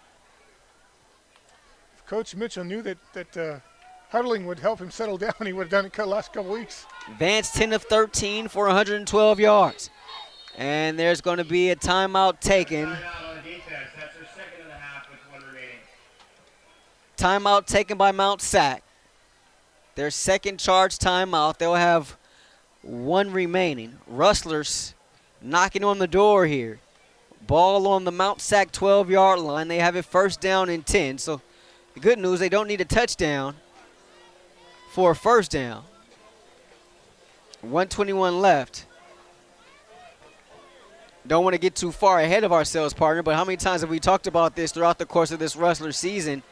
Them having the ball late in the first half and getting the ball back to start the second half, which will be the case here tonight. Mount Sac received the opening kickoff. Yeah, some would say it gives you a little more leeway to be more aggressive now, right? Thinking that, you know, if you throw an interception, you tackle them, and hopefully they won't go down the field, other than the pick 6, obviously. And some coaches say, well, no, I want to get 3. Make sure I just get 3 so I have a chance for 7, you know, coming out of halftime. So it all depends on the coach. Coach Mitchell being a defensive coach, I would tend to think I'm not saying he's playing for 3, but he said, well, we'll just get 3 if we can't get 7. Of course, kicking's an adventure for this team. So Yeah, I talked to Humberto Maciel before the game. He's told me he's confident. We can only hope so. 9 on the play clock. Truxton in motion to the top of your screen. Low snap. Vance pumps, throws it end zone. Truxton, touchdown, Rustlers. yeah, Truxton runs, comes in motion from left to right, runs a real route. He acts like he's going to the out. Looks like he's going to the sideline, the short out on the 10-yard line. As you see, then he gets the defensive back turn his hips, and then he turns around, goes toward the goal line. Defensive back has no idea where the ball is. Truxton does. It's in his hands. Touchdown. 6th catch of the night for Truxton, his 8th touchdown of the season. Make that his 9th touchdown of the season. 1:15 left in this first half, and Rustlers down by 2. They're going to leave the offense out there to go 4-2. And enter Nick Stenard, who started this game at quarterback. They go with what looks like the money package. Stenard going to stop. The jump pass is there. He missed it. Wow! Incomplete. Stenard's pass is incomplete. The 2-point conversion is no good. Failed 2-point conversion. 15-13. Alex Alagata leaked out. He was the intended wide receiver. It looked like he was there, and Stenard just missed him. And when he finally realized he had number 42 in the back of the end zone, he rushed it and threw it too far. So the Rustlers trail by 2, 15-13, 1:15 left in this first half. We saw the jump pass last week. It was successful. This time, not so much. I was thinking they go for the 1. Why go for 2 now? Isn't it a little early? Well, you're down by 2. You can go either side with that one. But you get the ball back in the second half. It's certainly a great argument to be made by that. Don't want to do it too early, but you know, I mean, normally I'm all for points, but yeah. then But I'm on the other side of the coin, though. I actually, in a situation like that, I actually go for 2. Why not just tie it up, go in the locker room even at halftime, brand new ball game? But then again, the kicking game's been kind of an adventure this year anyway, so. So Maciel will put it on the tee at the 35. High end over end kick, and Vons is going to run underneath it at the 16-yard line. He stops, comes back near side, has a crease, and look out. Nice special teams tackle made there that time by the Rustlers. And coming up to make the tackle there was Drake Kyler. But that crease about an inch wider, and Vons could have went the distance. Instead, it's going to be a first down and 10 for Mount SAC at their own 33. How about Adam Vance? After that turnover, the resolve, the moxie to come back and lead these Rustlers down for a touchdown, having been benched last week and then having that turnover, which ended up equating to 7 points for the visitors. You don't know how a guy's going to respond mentally. He showed a lot of mental toughness there. There's no 80 song called Don't Know What You Got Till It's Gone. I think he realized what he had. Low snap, Bruton looking near side. Pass going to be caught on this near sideline. That's Manley spinning out of bounds at about the 35-yard line. So he picks up 2 there. They go hurry up offense. We're under a minute to play. 34-yard line. Second down. The referee gave him forward progress, therefore he didn't call him out of bounds. It stopped the clock. 45 seconds and counting. They give it to Vons on a delay. Vons with space ahead to the 40-yard line. He's upended. Nice tackle there made by Daniel Tejeda. A pickup of 8 there and enough for a first down as Vons now with 13 carries on the night. Bruton low snap. Delivers far side. That pass thrown behind the receiver, but a nice catch at midfield, and a timeout comes from the near sideline. Manley makes another catch. That one goes for 7. And for Manley, that's now 5 receptions on the night. And for Mount SAC, they're all out of timeouts here in this first half. So they have 25 seconds to play with to go 50 yards to get 6. But they'll need less than that to get into Gracia territory. We told you his longest on the season is 49.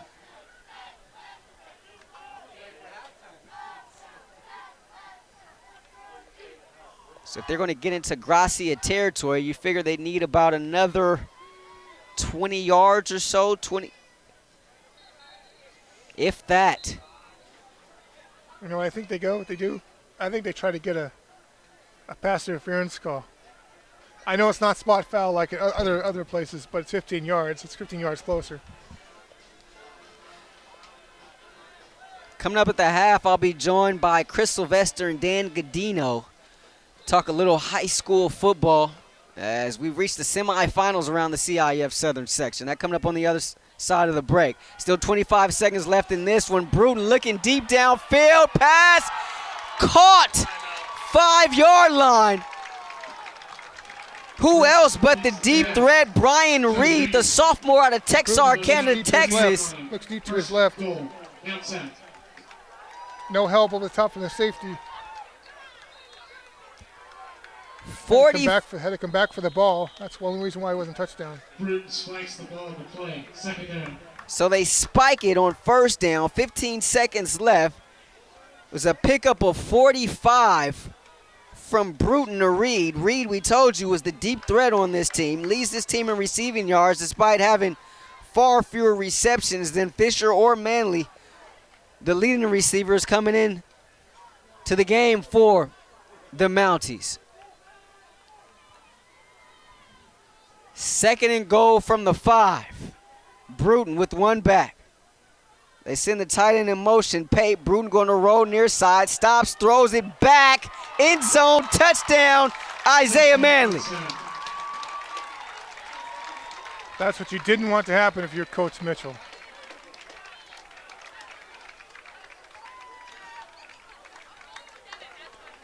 So Manley finds the end zone on his 6th grab of the night. A 5-yard pitch and catch from Bruton to Manley. Yeah. And it's an 8-point game once again. This one can make it 9. The extra point by Gracia.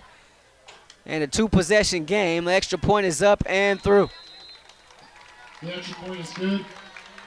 9 seconds left in this first half. Mount SAC 22, Golden West 13 as you're listening to the 2015 Patriotic Bowl right here on SportsNetUSA.net. Rahshaun Haylock, Andrew King here. And are you going to go back to the two-point conversion? Wouldn't 14-22 look a little better right now? I'm just saying. I see your point. I'm just saying. Because then you can get 8, you can get a 6 and get to tie it then, right? Later in the game, right?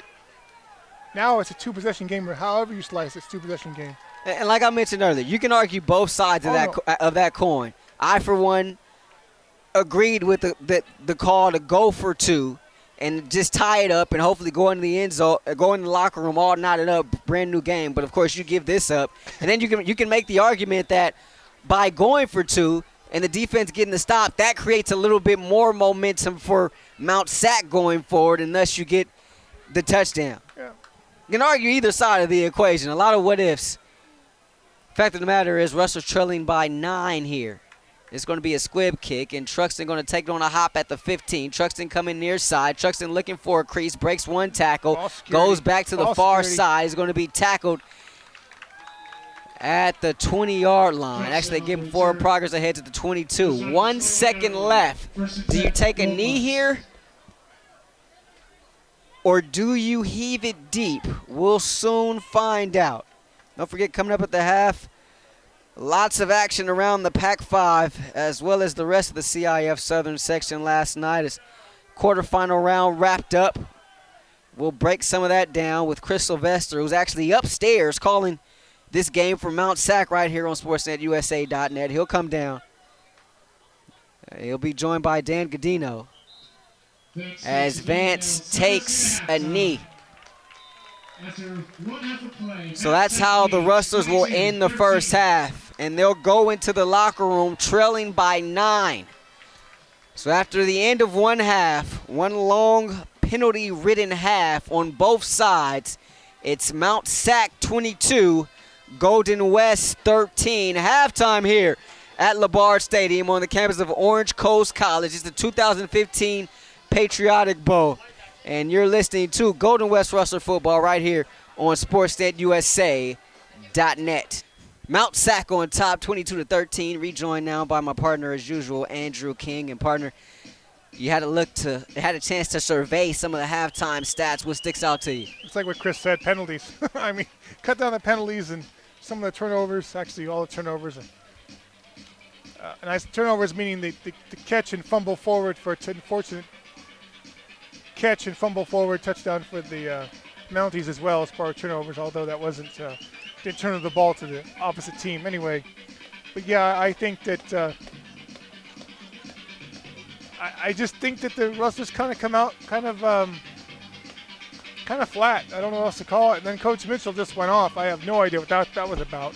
I mean, I would love to know. Maybe you can find out. I mean, when on the air, but just between you and I, find out what the heck was going on with that. But you know what? Down by 9, got to get a touchdown. I still wouldn't go for 2. I'd go for 1. That's me saying it now. But they got to get a touchdown out of this first possession in the second half. Rustlers will receive the kick to start the second half. It'll be VZ taking it at his own 6-yard line. Has a block by Truxton, runs into a wall of Mounties as he crosses the 15 and taken down at the 18-yard line. Total yards in that first half, 267 to 94, heavily skewed in favor of Mount SAC. You talked about the penalties, 22 in all accepted penalties in the first half for a whopping 180 yards. 17:08 time of possession for Mount SAC, 12:43 for the Rustlers. Each team was perfect in the red zone. They combined to go 5 for 5. Mount SAC had 3 of those. Golden West 2 for 2. They go double stacks to the near side, one receiver to the far side as Vance is in there at quarterback, pumps and throws far sideline. Pass is going to be incomplete. They saw Vance's pass was incomplete. a one-on-one coverage over there on that far side. Pass was intended for VZ, but it falls incomplete. Yeah, they got the diamond quads out here. 4 guys in a diamond formation out in the far right or near side to us, and then obviously Vance just looks left, throws left. All defensive players for the Mounties looking to their left. Going to his, well, you get the point.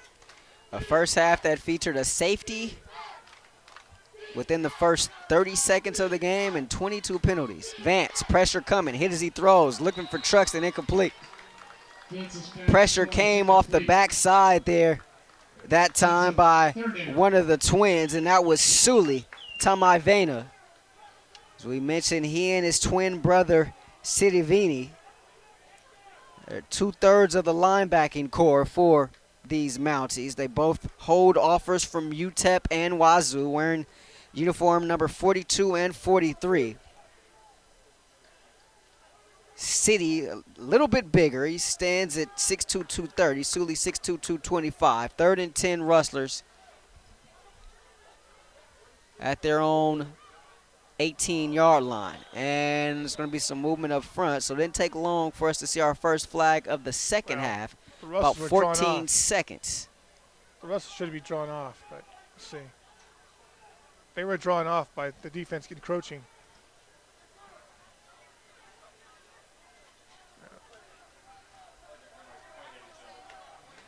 Man, these referees so cannot far get it we together. I don't understand it. I don't get it. I mean, are they jitter? Yeah, the jitters. I mean, what's the problem?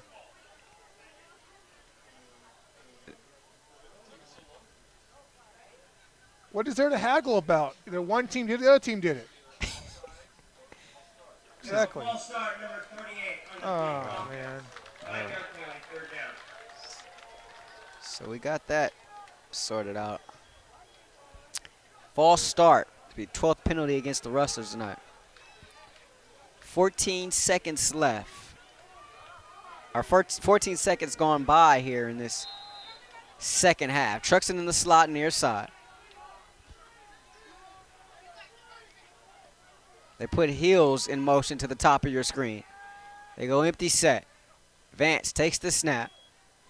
Looking near side, jump ball for Sansom, too tall, out of bounds. Coverage there by Andre Brown, and the Rustlers go 3 and out on their first possession of this second half. Not exactly what you wanted after you gave up 7 to end the half. You get the ball first, you go 3 and out. Yeah, 15 minutes to adjust, and that's what you come out of the half with? I don't know. I don't understand it. But And this second half has started about as slow as the first half carried. Maciel standing in his own end zone. Low snap, pressure coming. Maciel gets it off. High spiral kick, and it's going to be directional kick out of bounds at the 46-yard line of Mount SAC. So a nice kick there that time by Maciel. Of course, we talked about it in case you're just joining us. Aaron Vaughn's the talented punt returner. You want to keep the ball out of the hands of number 1 in white, and so far they've been able to slow him down in the return game. 3 return touchdowns on the season coming into tonight. 2 punt returns, 1 kickoff return. Vaughn's now in there at tailback. Bruton, the quarterback, takes the snap. He hands it off to Vaughn's, dancing behind the offensive line. Now a surge up the middle, and he's going to be tackled after he crosses midfield. He's going to be taken down at the 47-yard line. Pick up a 4 there for Vaughn's. see if we can get 2 plays in a row without a flag.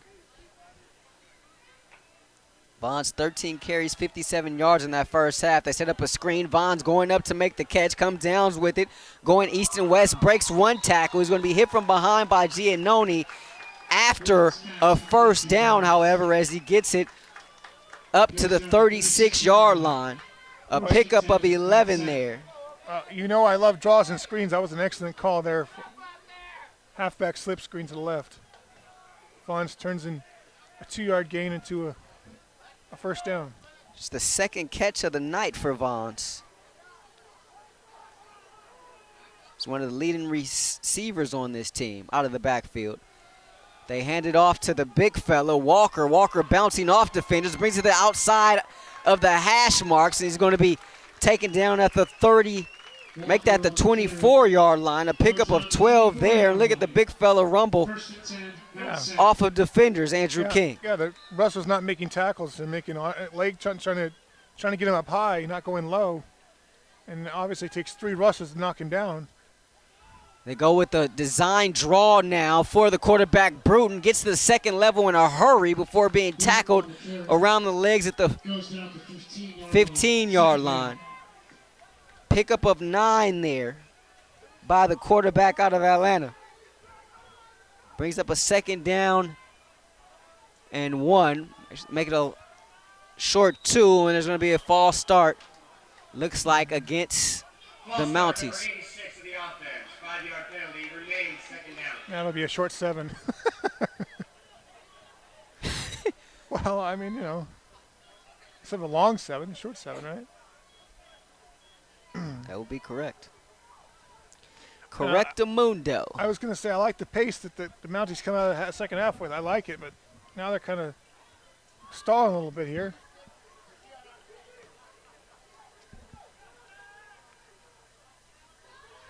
Ball at the 20. They give it to Vaughn. Stopped in the backfield. He escapes the initial surge, but he's going to be taken down at the 25-yard line. Daniel Tejeda coming up from his secondary position to make the stop. And there's going to be a flag that comes in after the play. So it would have been a loss of 5, maybe 6. Instead, this may go against the Rustlers. We'll see. You got coaches on the Mount SAC side shaking their heads. You got coaches. Personal foul, number 1 of the offense. 15-yard penalty from the end of the run. Remains. Will be 3rd down. So that's a 15-yarder after the loss of 5. You got coaches on the Golden West side shaking their heads like, my goodness, let them play ball.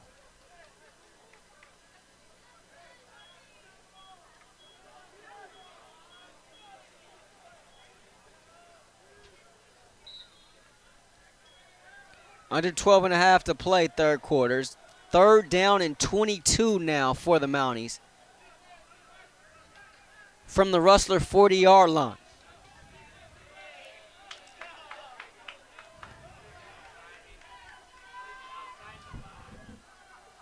Bruton out of an empty set. Back to pass, delivers it far side. Is thrown short. And making the catch, coming back and diving for it is Akins. But it's going to be well short of a 1st down. He actually picks up just 4 on the play. Going to bring up a 4th down. So the Rustlers get the stop. Not the prettiest of stops, as Akins records his first catch of the night. They're going for a field goal here. They're going to go for a field goal here. This one, we talked about Gracia having a huge leg. This one from 53 on the far hash mark. It'll be his longest of the season. His longest coming in tonight, 49. The snap is good. The hold is good. The kick is long but short. Incomplete. But you can see the leg. I mean, it was barely short. Here comes his kick. The old famous wide right. It's going. It's wide right. Wide right. Actually, wide right. If it was a little more left, it might have been able to sneak through the uprights.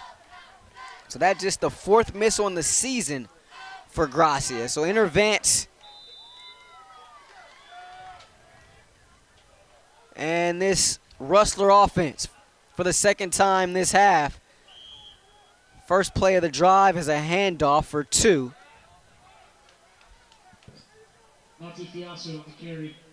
As the carry goes to Nati Fiasu, the fullback. Not a name we call often out of the backfield. But they give him, actually only give him a yard on the carry. 10:45 to play. Now you got split backs in the formation now. And they put them both in the slots, one to each side. Vance takes the snap, delivers far side. Pass going to be deflected at the line of scrimmage. 3rd down. That pass batted down by the defensive end, Kohi Tolu, a name we've called often here tonight. It's one thing about these defensive linemen. They get their hands up and they come up with their fair share of PBUs on the stat sheet. That one forces a 3rd and 9 for the Rustlers from their own 37, going left to right here in this third quarter and trailing by 9. Rahshaun, Haylock, Andrew King here with you. 2015 Patriotic Bowl. 3 wide. Man, this is... And another penalty. This one going to go against Norman Moy, the sophomore out of Seattle. So makes it a little bit more manageable situation for the Rustlers on 3rd down. Makes it now a 3rd and 4.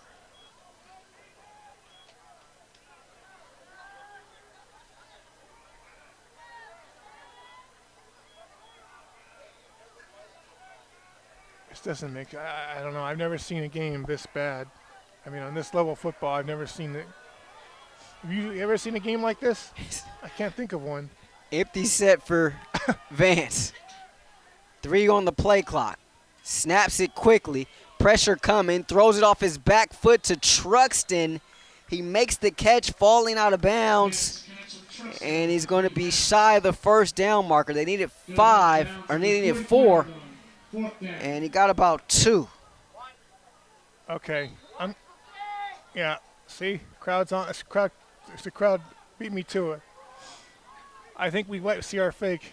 We might see our one fake for a year. So that short completion stops a string of 3 straight incompletions for Vance. But it's still going to bring up a 4th down and enter Maciel to do the punting duties. 5 on the play clock. They need to hurry.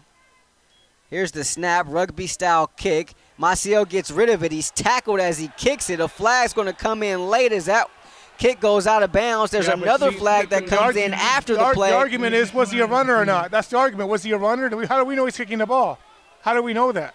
Well, there's also another flag back near where the return man was. And that's a very valid point. You beat me to it, partner. I was going to ask you that.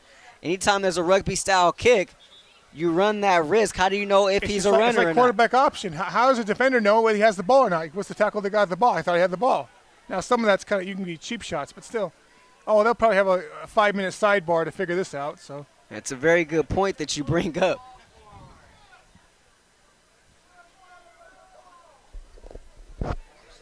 Two flags on the play. And what has been a penalty-ridden game as running into the kicker against the defense. The result of that will be a 1st down. We have a dead ball. Personal foul on the offense. So it's going to be a running into a kicker. That's a 5-yard penalty, and Coach Jastrup is not happy. He's giving the officials an earful now. So you got to watch and see if he gets flagged for anything. Remember, Coach Mitchell got 2 flags earlier in the first half. Jastrup is hot as he's giving the head linesman an earful. So it's going to be a 5-yard penalty on the running into the kicker. And then you add 15 against Mount SAC on the dead ball penalty. Now Coach wants an explanation, so now they're going to have another 5-minute sidebar to explain to him. It's great. 4th penalty of the half for the Mounties. Hey, partner, they're cutting into your post-game show here. 15th of the game. Yeah, that is the truth. We may have an abbreviated post-game show tonight. Our final one of the season. 9:29 left, 1st and 10 Rustlers from the Mount SAC 36. Man. Empty set, pressure coming, Vance going to throw it as he's being hit. And it's incomplete. Hey, let's get a flag on that, too. Yeah, there we go. Yeah, there we go. There's the flag. Another flag. There we go. My God. Mount SAC fans wanted a flag for intentional grounding as Suli Tamaivena applied the pressure there. Intentional grounding against the offense. 2nd down. It's a loss of down, too.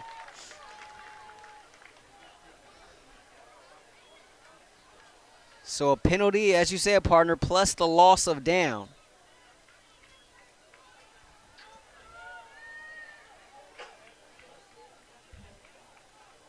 My dad would be speechless if I told him I was speechless on the air, but I don't know what else to say here. Wow. So it's a loss of 5 on the play. Empty set for Vance. 4-man rush. Vance going to deliver. It has Truxton in the slot. Truxton caught at the 5. End zone. Touchdown, Rustlers. Here's Truxton. They're running 5-man first, basically. Man-to-man defense. Lets Truxton get behind him, thinking he has safety help. Safety was looking at the most inside slot guy, and Truxton runs right by him. Both guys, touchdown, Rustlers.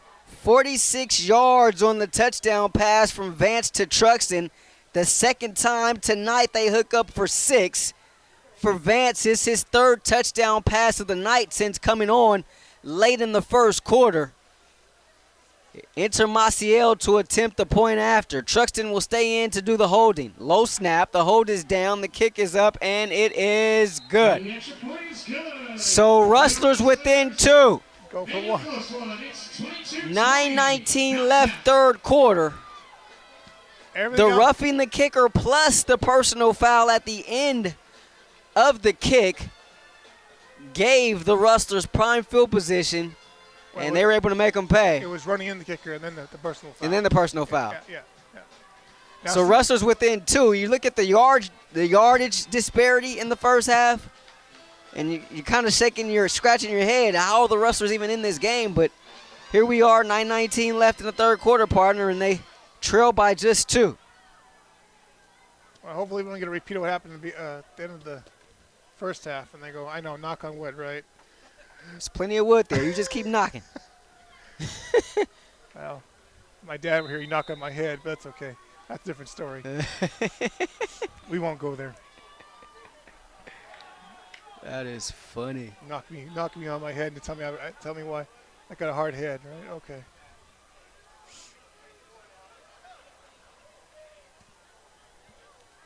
Maciel, high end over end kick goes straight out of bounds.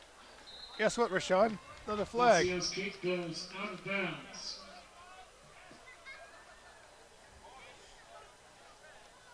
Do you have some kind of buzzer to buzz Coach Mitchell and tell him to help you out with your post-game show? Hey, Coach, they're cutting my post-game show. It'd be nice. It certainly would be nice. Maybe I went to the well one too many times, but I still thought it was funny. Kick out of bounds, 5 yards from the out spot, 40-yard line. So 5 yards from the. Did you say 5 yards from the spot it went out of bounds? All right. Mount SAC offense will take the field at the 40-yard line. It looks like we're going to see Jerry McConico for the first time tonight on a play that's not a 4th down. Remember, he came in earlier and faked the hard snap and ended up going with the pooch pump. McConico going to keep it himself. And the quarterback out of Crenshaw High School plows forward ahead to the 44-yard line. I'm going to guess that McConico's their Josh Smith type quarterback. They all can run. They all throw it decently. Okay. So kind of sort of. But I would say Bruton is probably the best runner of the 3. Okay. All right. McConico was the starter at the beginning of the season. Stops, pops, delivers it in the flat. Pass is going to be caught. And coming out of the backfield was Hunter to make the catch. And Hong Green and Tejada got there. Ojalabi got in there as well. 47-yard line. 3rd down. Pickup of 3 there on the catch. They're bringing the beef now, it looks like, Rahshaun. They're bringing the big boys here to do some kind of run here. So a 3rd down and 3. Bruton back in there, and the tailback tripped up in the backfield. He fell down. He may have gotten back to the, actually they give him a forward progress for a pickup of Goes 1. down at the You 48 take a yard look at Or it. whatever happened, he got the Fourth ball, but down. he fell down. And this level of football, once you're down, you're down. There's no getting up, whether you're touched or not by a defender. So now we got a man down. So it's going to bring up a 4th down. Zastrup not happy after that, as the hole was there, and clearly Walker could have picked up a 1st down on the run. As you see it again, as Ed Ford runs it back that time. You see Walker, he got there and he just tripped. I want to say he tripped over one of his own men. Turf Monster? We haven't called Turf Monster. Maybe. We haven't talked about Turf Monster all year. Wow, it's going to break. Well, at least we got that.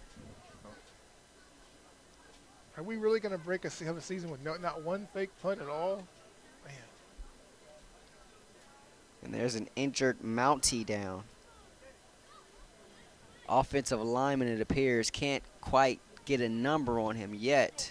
I've got a pop quiz for you, partner, since we're the man down here. What is the greatest call of all time you and I calling a game? Where was it at? What was the greatest call you and I? As soon as it happened, you and I said that's the greatest call ever. Wait, it had to be at the Vet, right? At Veterans Stadium? Yeah. Against Long Beach? Yeah. Long Beach What City? was the call? We had the PA guy. What did he say? Blocked by the upright or something like that, right? There you go. Give this man a prize. When you heard that, you and I were speechless. We looked at each other like. That was awesome, yeah. Yeah, we're like, wow. I was just gold. We had no words. We've done a lot of games Yes. together. Yeah. That was funny. That was earlier. Yeah. Our career, I guess, in finger quotes. But yeah, earlier working together. And that is the talented tackle, Cup, out of Chicago.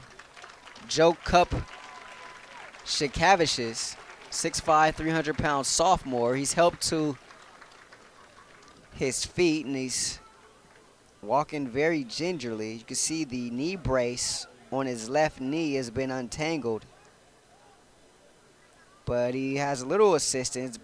Basically walking under his own pressure, though, to the near sideline. But the leader of this offensive line, Cup Shikavish, is an offer from Boise State, Middle Tennessee State, and also San Diego State. It'll be interesting to see who fills his spot at right tackle here. Here we go. Oh, my bad. They're punting. Excuse me. They're punting.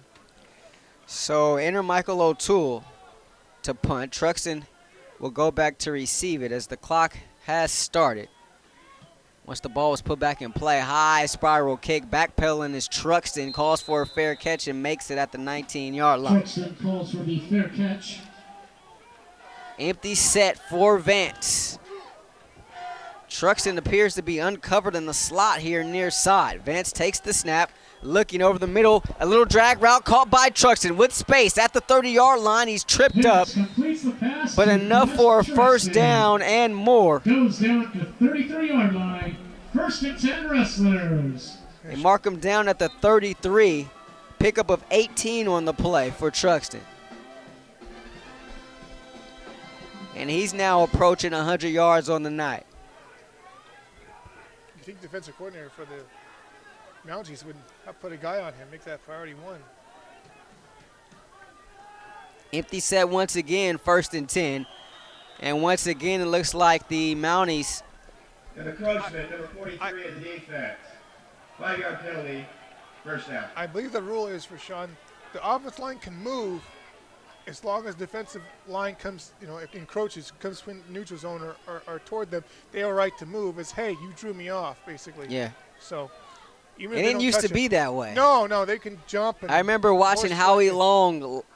long time ago, obviously, and he would bait offensive linemen to move. He'd move his arm really quick and force the offensive lineman to move, and he'll get a false start penalty. But now, if you did that, the defensive player would get the flag. 3-man front for the Mounties. Quick pass out to VZ. VZ tries to cut it back inside. He's upended by a couple of Mounties there. It was one of the Tamaivena twins, City there that time, along with Andre Brown. I have an interesting story real quick about him. First of all, look what team he played for. But the late Al Davis, he made the Hall of Fame, right? Al Davis was going to offer him a 3-year contract to play 20 snaps as a Hall of Famer. He thought it for a split second. Said, no, I don't think so. Pickup of 5 there, and they actually give him now they move the sticks, and it is a first down. They didn't move it for a long time. Now they finally get the stick set. 6:16 left third quarter. 4-man front for the Mounties. Vance changing the play at the line of scrimmage. Has to hurry up and snap it. Doesn't do so in time. It looks like Wes Choate, the offensive coordinator for the Rustlers, was able to come in and get a timeout. So the first charge timeout of the half for the Rustlers comes with 6:09 left. Rustlers with the ball, trailing 22-20. Rahshaun, Haylock, Andrew King here. I got to say, Adam Vance has been a little bit more than impressive, as the last time he stepped foot on this field, quite frankly, it just wasn't good, Andrew King. Battle of the Bell, OCC was here. Big game, obviously, chance to win it for the 6th year in a row, a chance to go 9-0 and to complete the perfect, or continue the perfect season, rather. And he was just off target, to be nice. Well, one thing missing, me. Only kidding, folks, only kidding. But Andrew King has anointed himself as the good luck charm, ladies and gentlemen. You know, they're playing better ball right now, aren't they? So I don't know. I'm basically being facetious. You know that. I don't have a real big ego, and then my last name's King. So I think you can attest to that. So that was funny. We have a timeout on the defense. That's the first. I'm just waiting for you to tell me to keep my day job. Earlier today in bowl action, Fullerton College Hornets lost 42-24 to Chaffee in a game you heard right here on SportsNetUSA.net. So the Hornets season ends. Somewhat disappointing 2015 campaign for Coach Tim Burns' bunch, and it ends with a loss.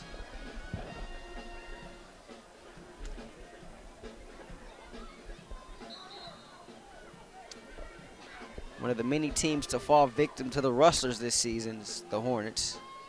42-24 that score. Yeah, but the Hornets never lose. Never lose to the Rustlers. Yeah. That's why you thought this team was a team of destiny, because they actually beat the one team they can never beat, right? Didn't happen. So again, once again, shoulda, woulda, coulda. Okay, back to the game. Here's Vance with an empty set. That last time I was taken by Mount Sac, their first of the half. Vance with time throws it up, and this one going to be picked off.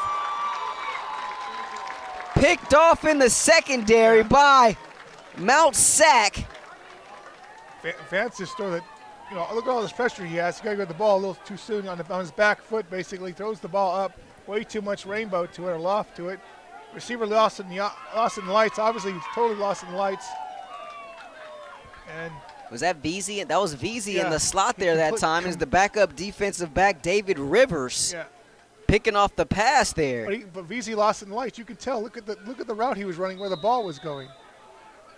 They were 7-10 yards away from each other. Wow. This is not what you wanted if you were Coach Mitchell. So for Vance, his second turnover of the night. Remember, he fumbled earlier. Yeah, but that first one really wasn't his fault. This is his 8th interception of the season. Bruton back in there at quarterback. They hand it off. Vaughn shakes off one defender, comes around the edge, breaks another tackle, stops at the 30-yard line and tries to get upfield. He may have gotten back to the original line of scrimmage. Giannone was there along with Damon Roberts, excuse me. What I like about that play, Rahshaun, as far as defense is concerned, is they let the sidelines be their 12th man, so to speak, their 12th defender. You know what I mean? Pushing the ball carrier toward the line, kind of squeeze him where he has to go out of bounds or get very little. Bruton throws it up over the middle instead. He was looking deep downfield. Intended wide receiver there that time was Manley. That falls incomplete. So it brings up another 3rd and long situation, and these are the types of situations that this Rustler defense has tried time and time again to get this Mount Sac offense in. To break a cover 2 shell, running 4 verts, basically 4 wide receivers running, basically go routes. That's going to break the shell every time. It's just picking the right receiver and putting it on him, and obviously it can happen in that play. Bruton steps up in the pocket, throws it over the middle. That pass deflected, and it falls incomplete. On the coverage there that time for the Rustlers, Diamante Wiggins, Manley the intended receiver once again.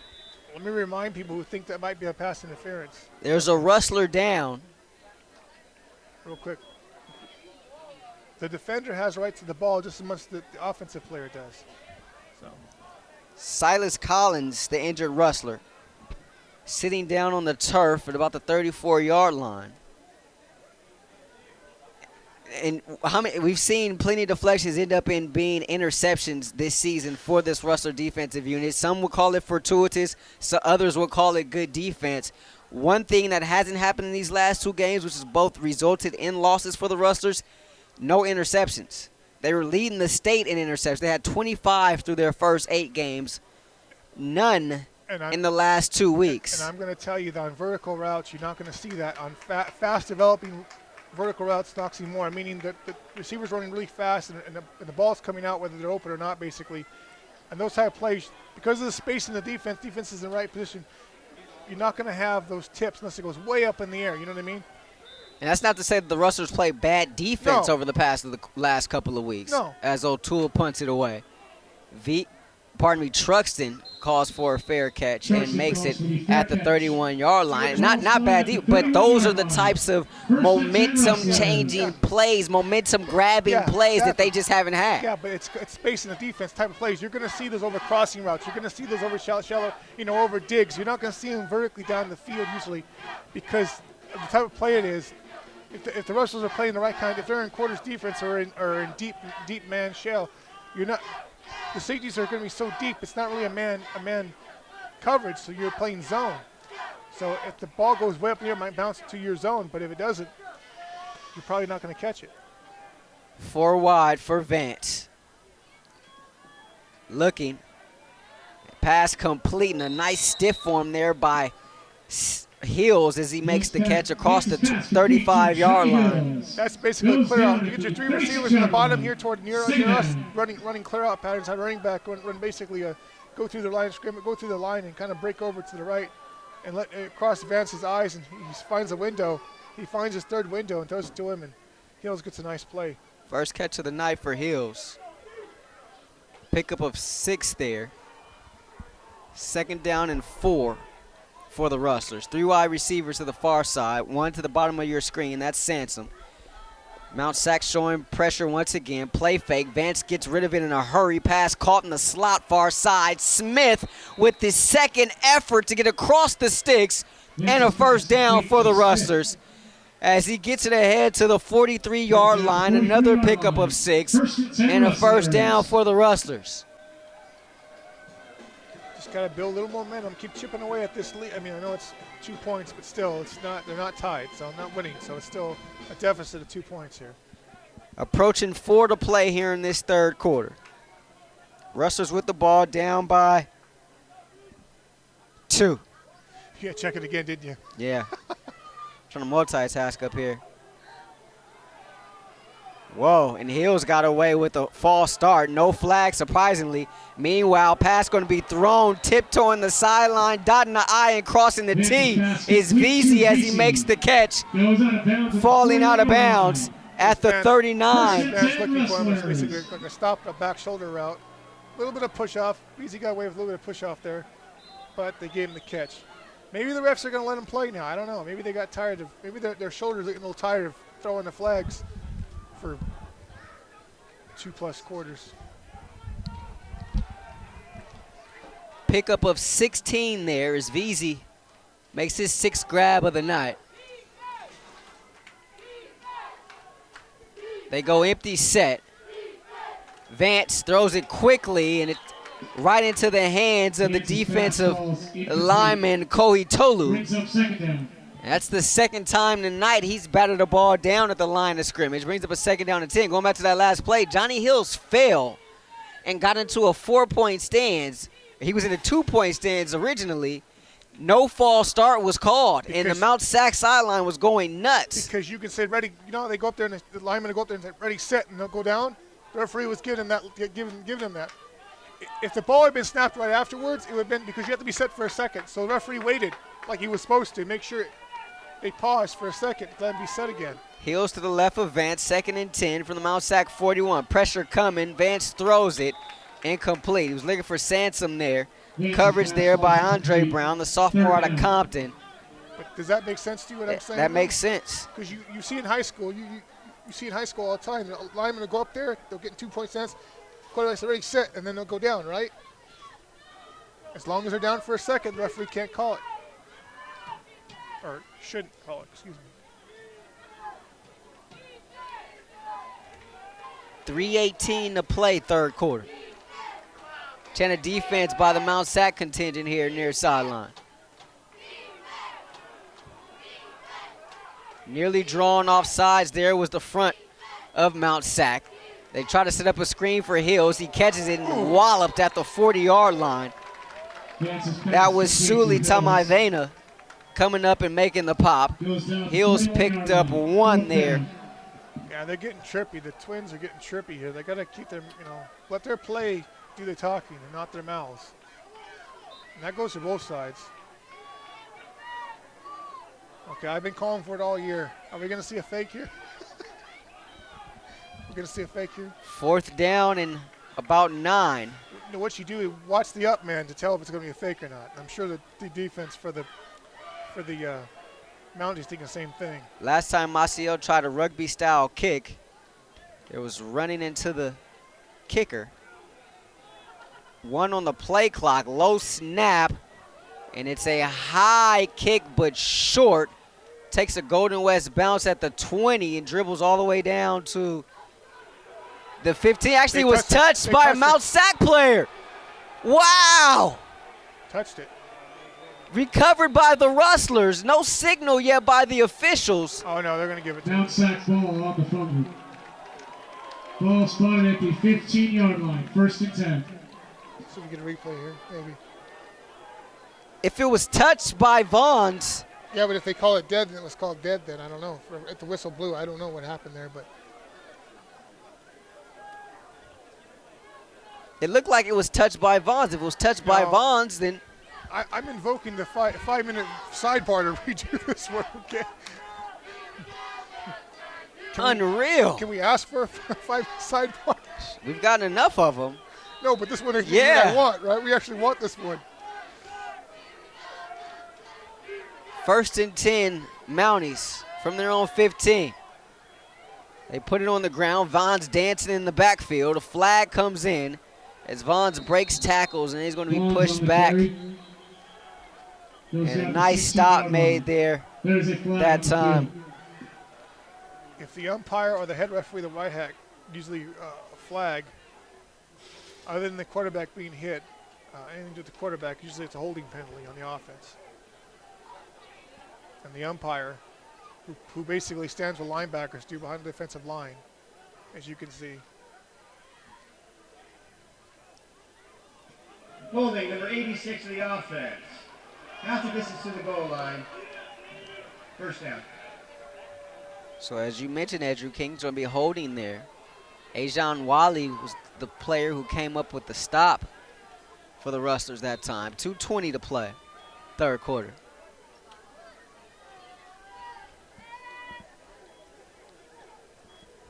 So half the distance. This moves back to about the 7.5-yard line. They go with that jumbo set once again. And Bruton going to keep it this time up the middle, and he was met as he got through the hole there that time. Bruton on the carry. There's been some help. Goes down at the 14-yard line. 2nd down. As Bruton keeps it and gets met right in the hole. I mean, his head just shifted over. There's been some helmet-to-helmet contact, and they haven't called it, which I don't want them calling any more flags. But when it comes to head hits. It appeared to be Ojalabi there that time. Yeah.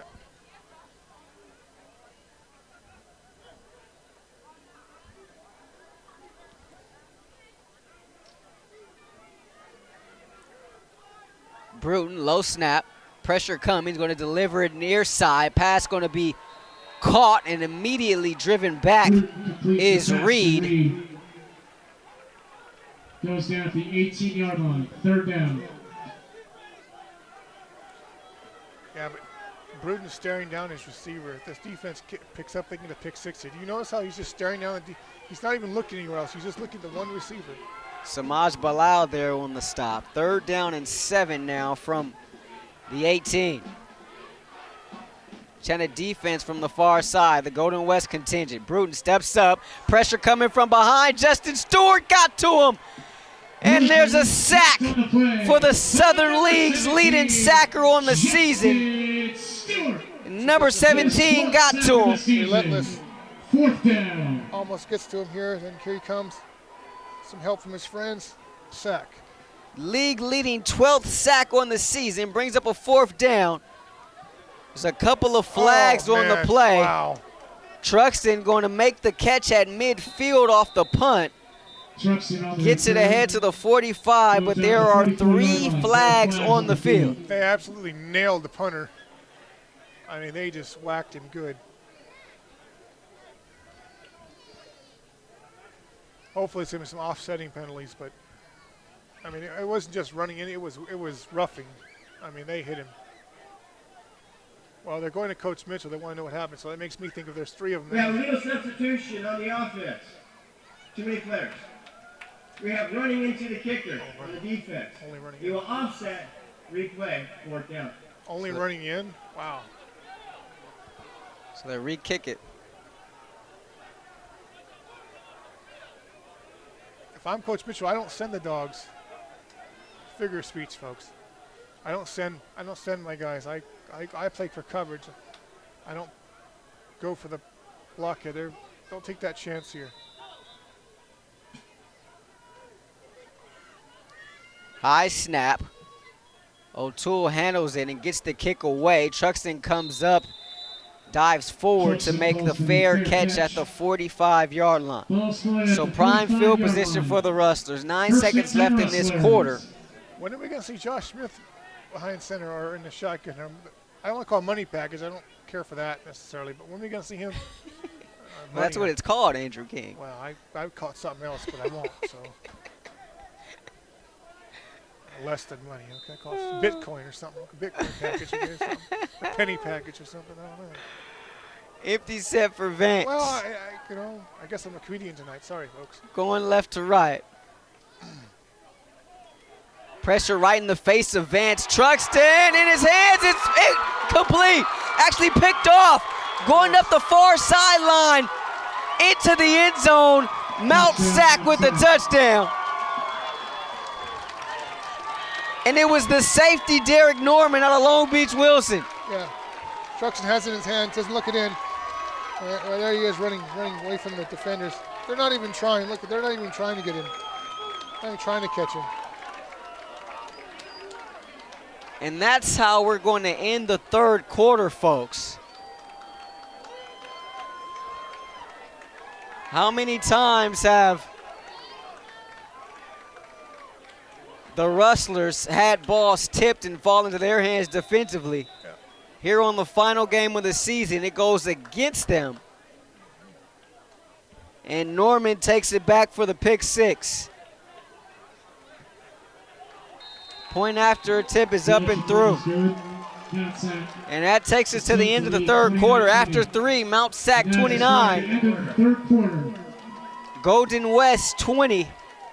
As you're watching the 2015 Patriotic Bowl right here on SportsNetUSA.net. And don't forget, coming up, plenty of Rustlers athletics Tuesday, November 24th. We got volleyball for you. Number 12, Golden West at number 5, Grossmont, SoCal Regional Playoffs. The time is to be announced, so make sure you tune in to the Rustler Athletic website for the time of the game as the Rustlers head down south to take on number 5, Grossmont, and try to advance in the SoCal Regionals. Perhaps celebrating a happy Thanksgiving with a win, Rustler volleyball team. We shall see, but of course that action, of course, is Tuesday. Action here at LeBard Stadium.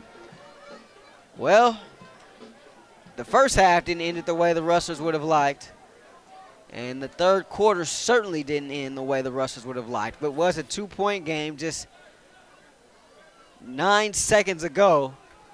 It's now a 9-point game after the normally sure-handed Quest Truxton had a ball go out of his hands, off of his hands rather, and into the hands of Mount Sac safety Derek Norman, who was able to take it the distance for a pick 6, and the Rustlers once again trail by 2 possessions.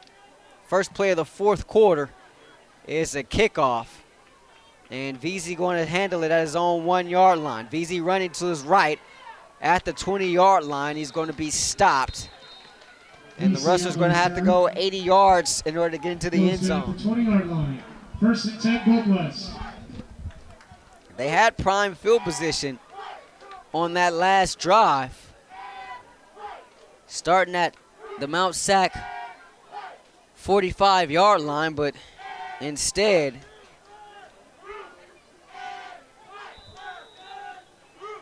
mismanaged it there. And for Vance, that's going to be his 3rd turnover of the night, 2nd interception. That one, of course, clearly not his fault. And my partner Andrew King would tell you the fumble earlier was not his fault either. They go empty set. Vance still in there at quarterback, throws it near side. That one batted away. Vance's pass falls incomplete. 2nd down. At the line of scrimmage, it was the big defensive lineman, Iosefa, 300-pounder out of Utah. Brings up a 2nd down and 10.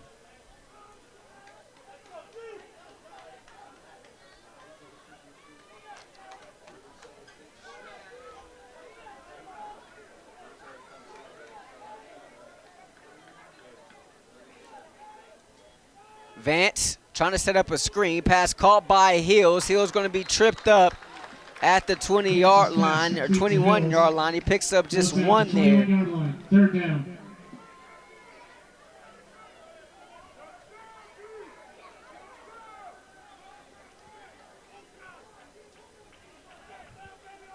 Brings up a 3rd down and 9. Under 14 and a half to play here, 4th quarter. Rahshaun, Haylock, Andrew King here with you. Ed Ford manning the controls. Van Vu providing all the spectacular visuals for you here on this Saturday night.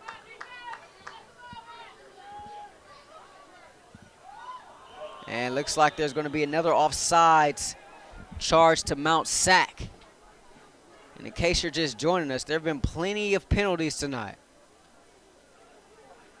Encroachment, number 76 of the defense. 5-yard penalty, remains 3rd down. 7th penalty of the half for Mount SAC. 19th of the game. So a little bit more manageable 3rd down. Now 3rd and 4 for the Rustlers. Going right to left at their own 26-yard line. 2 receivers to each side. Vance back to pass, steps up, looking far side, pass caught, tiptoeing the sideline, and getting out of bounds on that far sideline was VZ. It's going to be enough for a 1st down, a pickup of 5 there for VZ. And a 1st down for the Rustlers. For VZ, his 7th catch of the night for 85 yards. So he's near 100 on the night. Truxton also near 100. Out of the pistol now in this time is Vance. As we approach 13 to play, play fake rather, and Vance delivers it far side. That one going to be thrown too tall and incomplete. Elsewhere in the American Division, after 3, LA Valley on top of San Bernardino Valley, 35-27. That game right here on SportsNetUSA.net as well tonight. So plenty of junior college football action for you on this final weekend for us here in 2015. Fullerton played earlier today. They lost to Chaffee 42-24. Mount SAC radio broadcast going on right now upstairs. Chris Sylvester on the call. Of course, we have Golden West for you right here. And LA Valley as well. They fake the end around, looking for VZ on a slant. Pass caught. Ball comes out. It's going to be picked up by Mount SAC on a fumble by VZ, but there is a flag on the play. There's a flag on the field. It looked like VZ was down. He was holding that ball rather unsecurely, if you will, but it looked like he was down before the ball popped out. There was a flag on the play, however.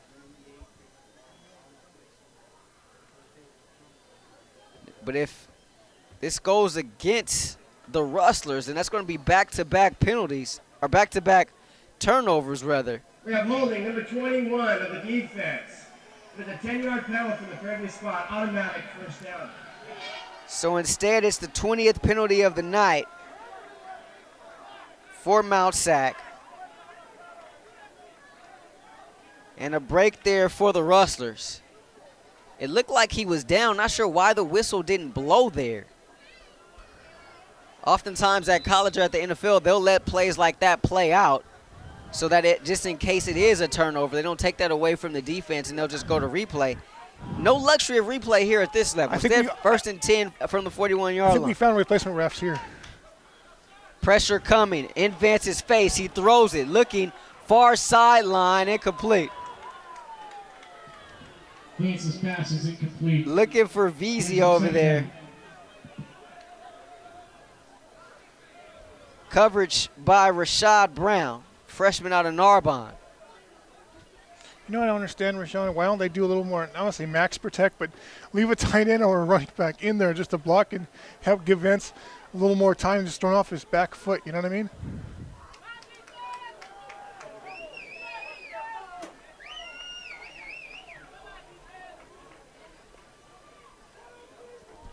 Second and 10, Rustlers from their own 41-yard line. Four-man front.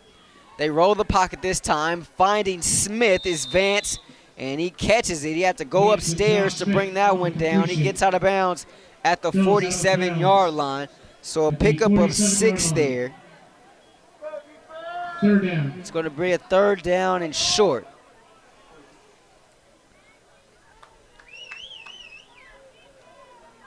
Well, and the third catch of the night for Smith, who was questionable coming in, or doubtful rather, coming into tonight. 3rd and 4 from the 47, ball near hash mark. Smith in the slot far side. They put Hills in the slot near side. Vance has a free play, finds Smith over the middle on a slant, pass caught. Vance and Josh Smith on the completion. And he's inside Mount SAC territory, down at the 42-yard line, and enough for a first down. Encouragement number 54 of the defense. That penalty is declined. First down. Penalty against Mount SAC, that'll be declined. Here's the issue. The defensive line for the Mounties, let the referees call it. They don't call it, get back and play football. Keep your head in the game, in the moment. Don't play referee. You're not wearing you're not wearing black and white stripes. You're wearing a Mounties football uniform. Play football. Approaching 12 to play. Yeah, because he stood up, and he stood right on the other side of the line of scrimmage. Yeah. He didn't call it. He was trying to point it out. Referees didn't call it. Pressure coming. Vance delivers it on the opposite side. Pass caught. As you see Johnny Hill splitting out wide a lot tonight. He catches a quick hitter on the near side. Picks up 2. Brings up a second down. They're just blitzing every play, like you said. That I thought they were backing off a little bit. Now we're not going to back off. We're going to go for it because the offensive line's not picking it up.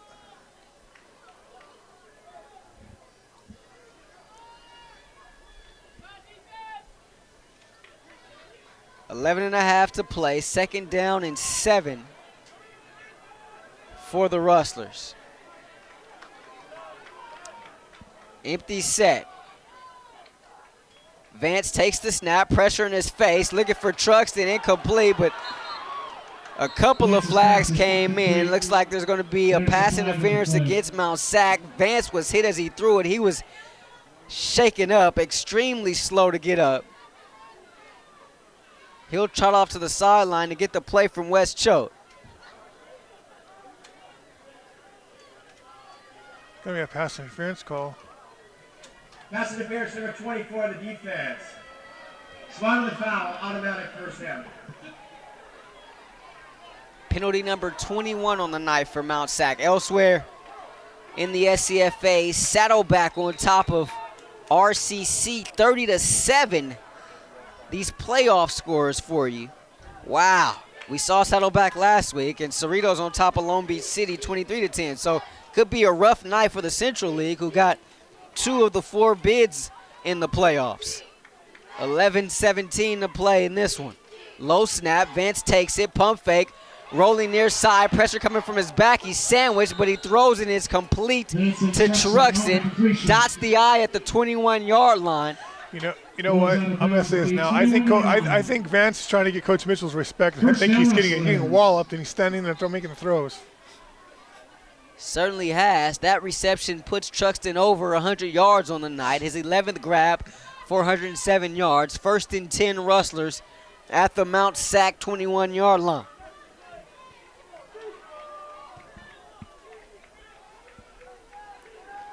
Hills to the right of Vance. VZ split out to the near side. They give it to Hills on a delay, and he's going to be tripped up right as he crossed the line of scrimmage. A heads-up play there that time by Suli Tamaivina. Limits Hills to just 1 yard. There was a gaping hole there, but Suli stuck his arm out there and tripped up the tailback. Couldn't quite climb the hill, could he? Hills still in negative yardage on the ground tonight. 6 carries, minus 6 yards. 2nd and 9 at the 20. They give it to him again. This time they try to stretch it out. Hills tries to turn the corner, nothing doing. Hills on the carry. No gain on the play. 3rd down. Wale Te'au making the stop as Hills got back to the line of scrimmage, but that could have easily been a taunting there. Yeah, the referee was he said, "Nah, my rotator cuff on my right arm hurts. I'm not going to throw it." So. Is there a pitch count on referees? I'm going to refrain from answering that question, okay? Because you're baiting me now, okay? You're baiting me now, brother. Okay. I'll try. Yeah. Empty set for Vance. 5 on the play clock. 3rd and 9 from the 20. Vance takes it, belt high, looking for Truxton. Pass caught, splits the D, ahead to the 10. Actually, they mark him down at the 11. Oh my. A late flag comes in after the play. He was using his left arm on that one, so he's okay. So. Ambidextrous officials here tonight. Double jointed ambidextrous. What's the difference? Like Pat Venditti throwing it from either side of the hill. That glove was freaky, wasn't it? It was. 6 fingers. Yeah, he just put it on whenever he wants to. Everyone thought Jim Abbott had it going on, So. Yeah, let's watch the line. Number 1 of the offense. Conte, 15 yards in the run. So it's okay to tackle a player to the turf and crawl over him, but you can't get up and run back to the huddle, regardless of what Truxton said. Wow. Can't say regardless what we have no idea what he said, but. I didn't see any action. Well. Truxton normally mild-mannered. Unreal. Wow. 15-yard penalty. So it was a 1st down for Truxton. This time they give it to him on the end around and nothing doing. This time it's City. Truxton again in the slot from left to right. Vance puts him in motion. Defense, DC notice defense, the defensive end on the far side looking right at it, knowing all he has to do is break, contain, and make the tackle. Approaching 8.5 to play. 2nd and 14 from the 30 after that loss of 4 for Truxton on the end around. Rustlers haven't been able to run a lick tonight. Vance steps up in the pocket, looking up the seam. Incomplete. He was looking for Crane there. 3rd down. I'm not an offensive coordinator. I don't pretend to be one on TV or anywhere else, but you got to put more blockers in to help Vance. Why they're not doing that, I don't know, but. Well, I think part of the game plan tonight was to attack the secondary. Obviously, we talked about it countless times tonight. This front 7 of theirs is. But they're relentless. They keep blitzing, Rahshaun. After a while, you got to, okay, you know what, let's try something different. Like put a second blocker in there. They're thinking with the man coverage on the outside, they go empty set, then they can beat the blitz. Double stacks to the far side. What do you call that, a pyramid? Yep. A diamond? Yep. They throw it to Truxton in the flat. Truxton with the seam. Truxton at the 20-yard line, a stiff arm. He gets it shy of the 10-yard line. It's going to be enough for a first down, however. Yeah, there it is. Truxton has 3 guys out there blocking for him. Splits the defenders. It makes the first down. I want to make this point. They ran it 4 times, right? They ran it twice to Truxton. The one time they threw the slant. Now they go back to it. That's why you keep running the same exact formation and different plays out of it, because defense will be lulled to sleep thinking, oh, we know what this is. It's going to be Truxton, and they throw it backside. That time they went Truxton, maybe they were thinking it was backside. That's why you run the same formations over and over again. Pickup of 19 as Vance is approaching 300 yards on the night. Pump fake, delivers it, end zone, incomplete. And some miscommunication there that time. Second down. Truxton, it looks like he went to the official and had some words. I think he felt like he might have been held up. Looked like they're looking for a sluggo there that time and unable to connect. They were playing more of a smash concept, and what happened was that the inside receiver was supposed to run the corner route, here, and didn't do it. That's why the ball was thrown. They go empty once again, 2nd and 10 from the 12. Truxton in the slot at the top of your screen. Vance with 4 on the play clock, takes the snap, looking near side, diving catch made inside the 5-yard line. Vincent Vesey on the completion. That's Jordan Vesey on the grab. Down at the 4-yard line. Brings him down at the 4. That's a pickup of 8 there, and a 3rd and short coming up for the Rustlers. Vesey now approaching 100 yards on the night. He has 8 grabs for 93.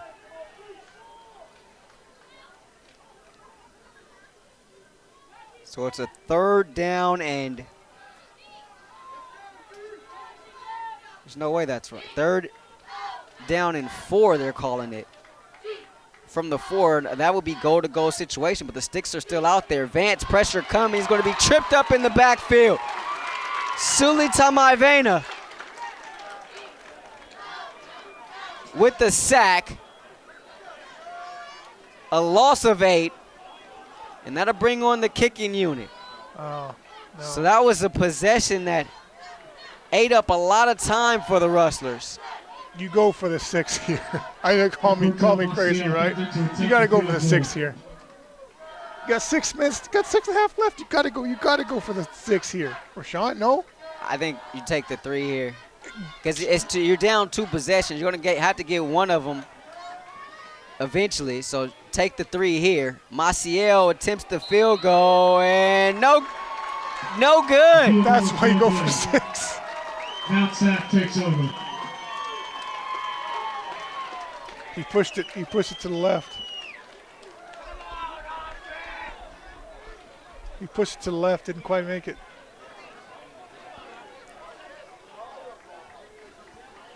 That's why, because you cannot trust your kicking game. That one from 29 yards out.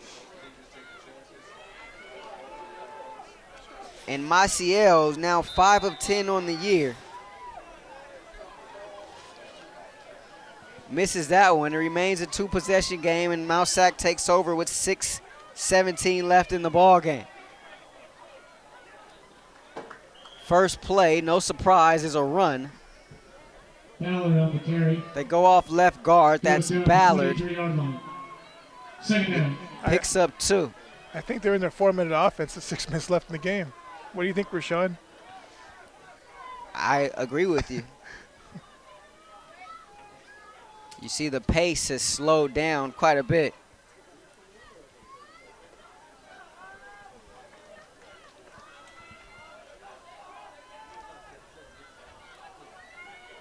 What are we doing here? The referee's calling the play? I don't know. They're allowing the play clock to run down. Down to 3 now, 2. Bruton going to keep it himself. He goes off left guard, puts his head down, gets it across the 25 and up to the 27-yard line. He picks up 5. Goes down at the 27-yard line. 3rd down. And it's going to bring up a 3rd down. 3rd and about 2. So a crucial 3rd down here for this Rustler defense. As the Mounties aren't going to huddle, but they're just going to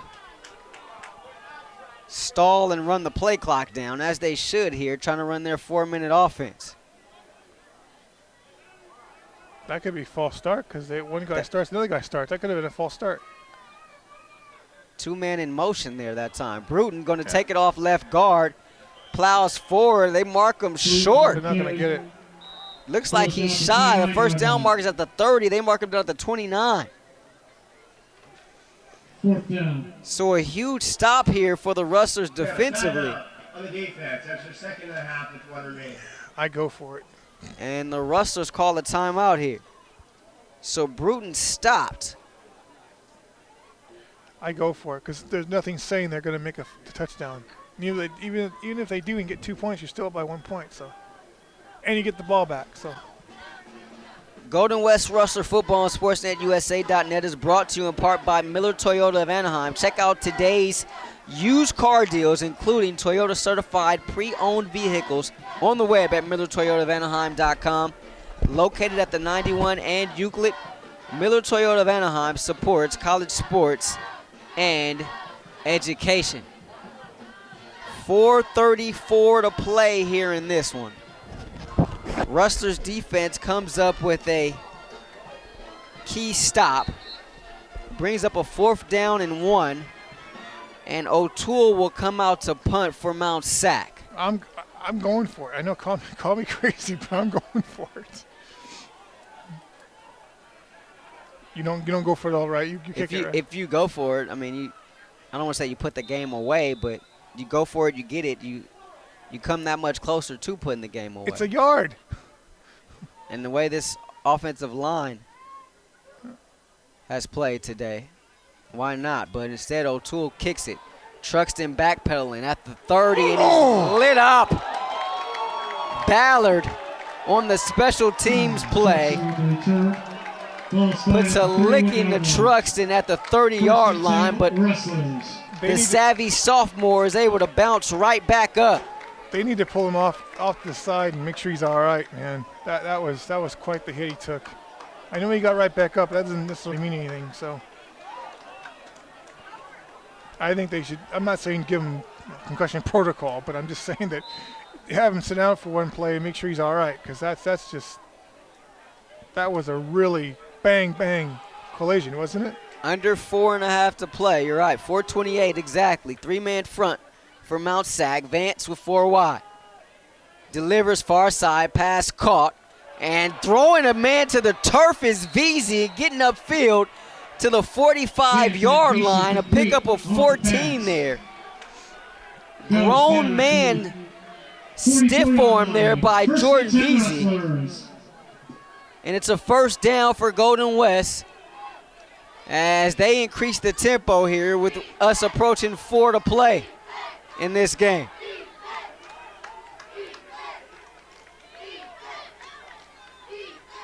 Truxton in the slot to the far side. They find him on a slant. He's tattooed as he makes the catch.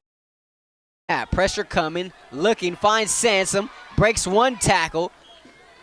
But then he's pushed behind. They give him forward progress, however, to the 36-yard line, a pickup of 9 there. Why wait till there's 3 minutes and 30 seconds left in the game to run that formation? I don't understand it.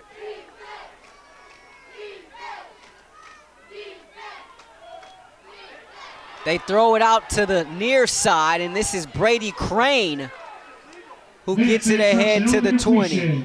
Pickup of 16 there by Crane.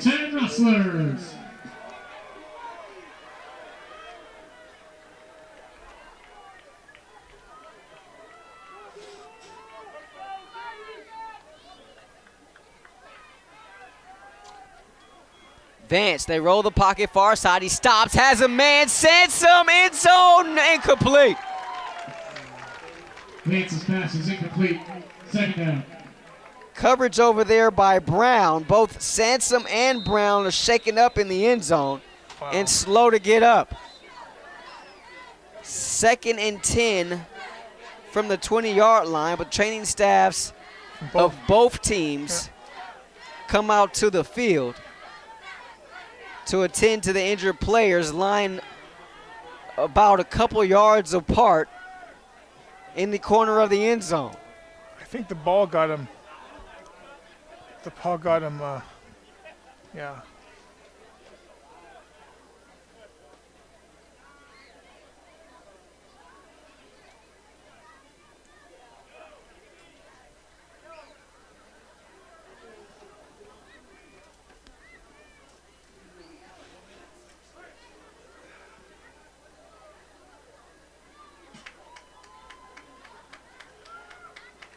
I think that they both landed awkwardly on the ball, awkward on each other, and one on the ball. I think that's what it looked like to me. So.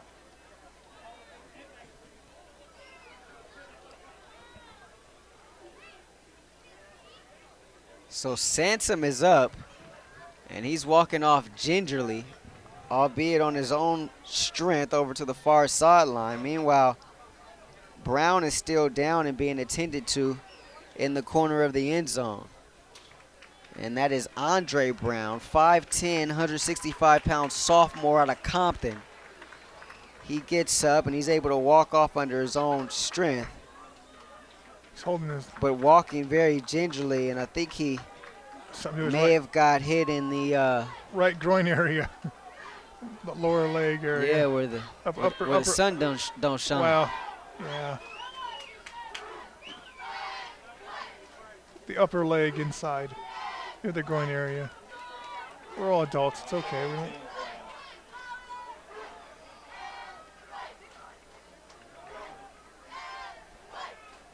Well, okay, back to the game. So Rustlers, I want to score here. Do they go? It doesn't really matter if they go for one or two because they need a field goal anyway, right? So I guess you go for two, right? Doesn't really matter. No, I guess. So after that, it's now 3rd and 10. No, I'm mistaken. You want the extra points so you can make it in the 2-point game.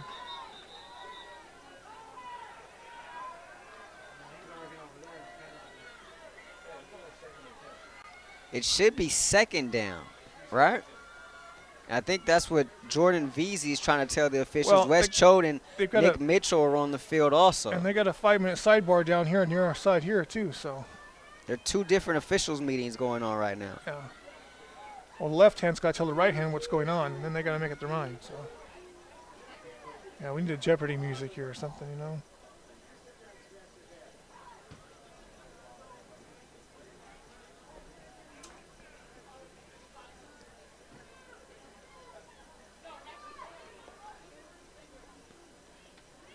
So you think it should be 2nd down, correct, partner? Yeah, I believed it was 2nd down. I believe it was 2nd down and 10.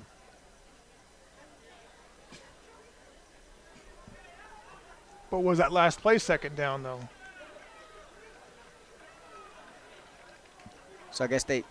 Really on the field, it is 2nd down. We had it 1st down and then an incomplete in the end zone. 2nd down. So it is 2nd down. I'm going to applaud the referee. He actually made an actual call. It made sense to both of us, I think. So 2nd and 10 from the 20. 2:34 to play. 4 wide to the each side for Vance. Hills to his left. Vance takes the snap, pumps, throws it, looking end zone for Crane, incomplete. Brings up 3rd down. 3rd down. Brady Crane being featured a lot here tonight. Of course, no Malcolm Smith. He's out with a hamstring issue. Haven't seen Guy Williams either, or Andrew Smith for that matter.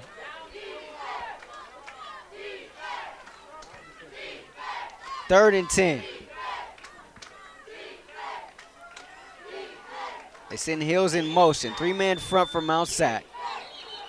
And hold everything. Going to be a false start. One of the offense. 5-yard penalty, remains 3rd down. So they get Truxton with the false start. Surprisingly, that just the 2nd penalty of the half for the Rustlers, if I'm not mistaken.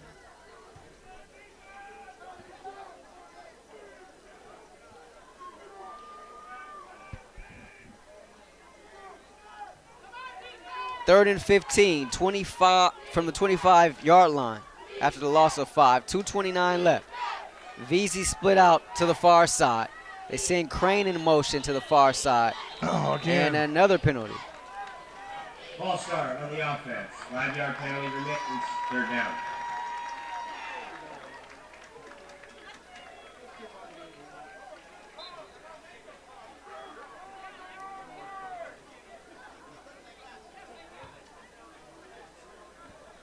Well, the Rustlers are trying to make it interesting, but it's not interesting anymore. It's getting a little redundant.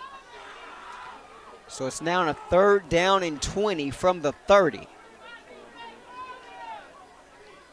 The Rustlers got to hurry to the line of scrimmage. They get there with just 4 left on the play clock. 2. Vance takes the snap, steps up, pressure in his face, and he threw that one short. He was expecting to get hit. He saw the pressure coming right in his face, and he left it short. The pressure applied there that time by Ananu Poleo. 4th and 20 from the 30. It's safe to say this is out of Maciel's range. Yeah. But a tough predicament to find yourself in if you're these Rustlers. Normally I'm calling draw or screen, but not 4th and 20 and the game on the line, basically. No, I don't think so.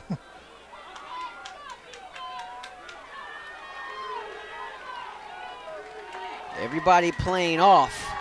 Safety's guarding the 10-yard line. 3-man front. They throw it over the middle for Truxton. Truxton gets to the outside at the 20, picks up a block at the 15. At the 10, he's upended before going out of bounds at the 8. He picks up a first down on a little drag route, a pickup of 22, and the Rustlers are still in business.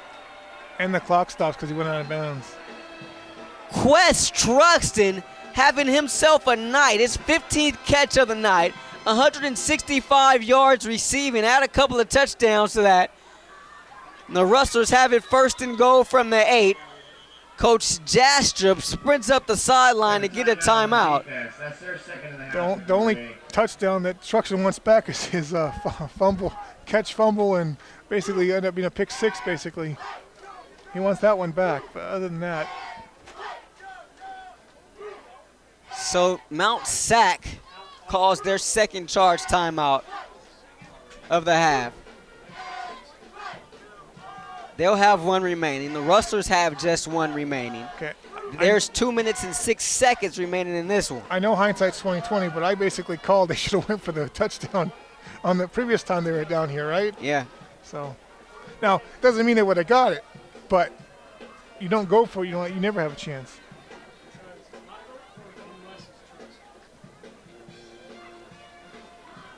How about that play by Truxton, though, partner?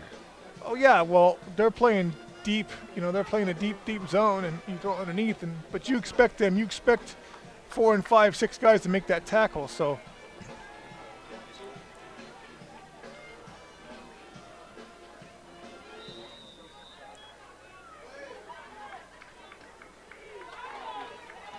Vance takes the snap, looking fade, end zone, caught! VZ, far corner, touchdown, Rustlers! Touchdown, Rustlers! Vance look up, sees VZ on the V&V combination here. Defensive back in has no idea where it is, but VZ does, right in his hands. Touchdown. Golden West. 4th touchdown pass of the night for Adam Vance. It comes with 2:01 left in this game, and it gets the Rustlers within 3. 29-26, they trail it, as Maciel comes in to attempt a point after.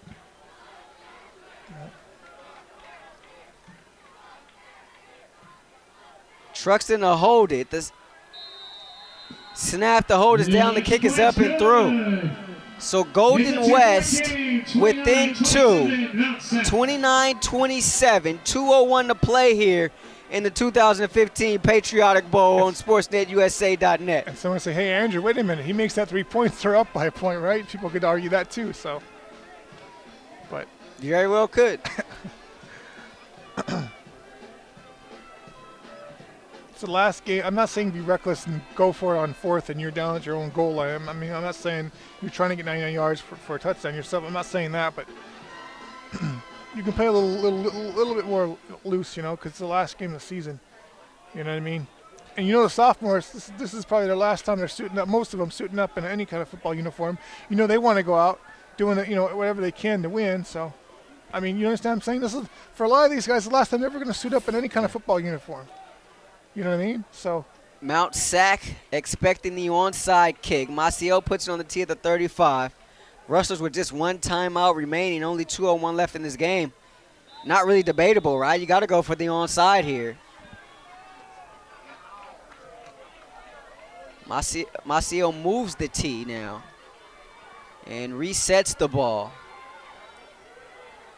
Mount SAC moving around on that front line. Here's the onside. It's high and caught by Mount SAC at midfield.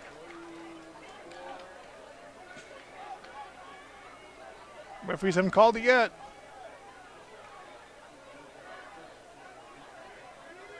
Let's see. Oh, they caught now. There's okay. the official signal. It looked like it went right into the hands of a Mountie. He was hit immediately though, but. Ball spotted at the 50-yard line, first down. So 1st and 10, they actually mark him at the 48 of Golden West. We got a couple of kneel downs. Freshman against the kicking team. 5 yards from the end of the kick. Oh my goodness. They're offsides. First down, White. Never saw a flag. No, first he said there was no, his flag on 50 was inadvertent or whatever. And then he says, yeah, it's real. Just no more sidebars. We've seen it all tonight. No more sidebars trying to figure out what they're going to do here. So 1st and 10 at the 45. The refs are going to need ice after this one. Bruton heads it off to the bruiser, Walker.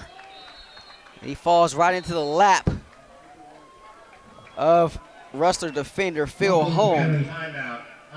And so Golden West immediately takes their final timeout. Comes with 1:54 left.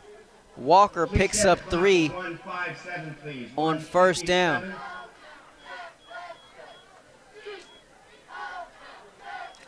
They add 3 seconds to the clock. So 1:57 left. Mounties 29, Rustlers 27, right here on SportsNetUSA.net. No more timeouts for Golden West. Just one for Mount SAC, in case you're wondering, but possibly a moot point at this real moment. need to worry about calling a timeout if you're Mount SAC. Sorry to step on your partner. Pardon me.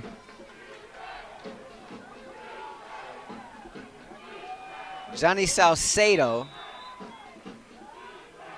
and Edgar Segura now on the tailbacks with Bruton.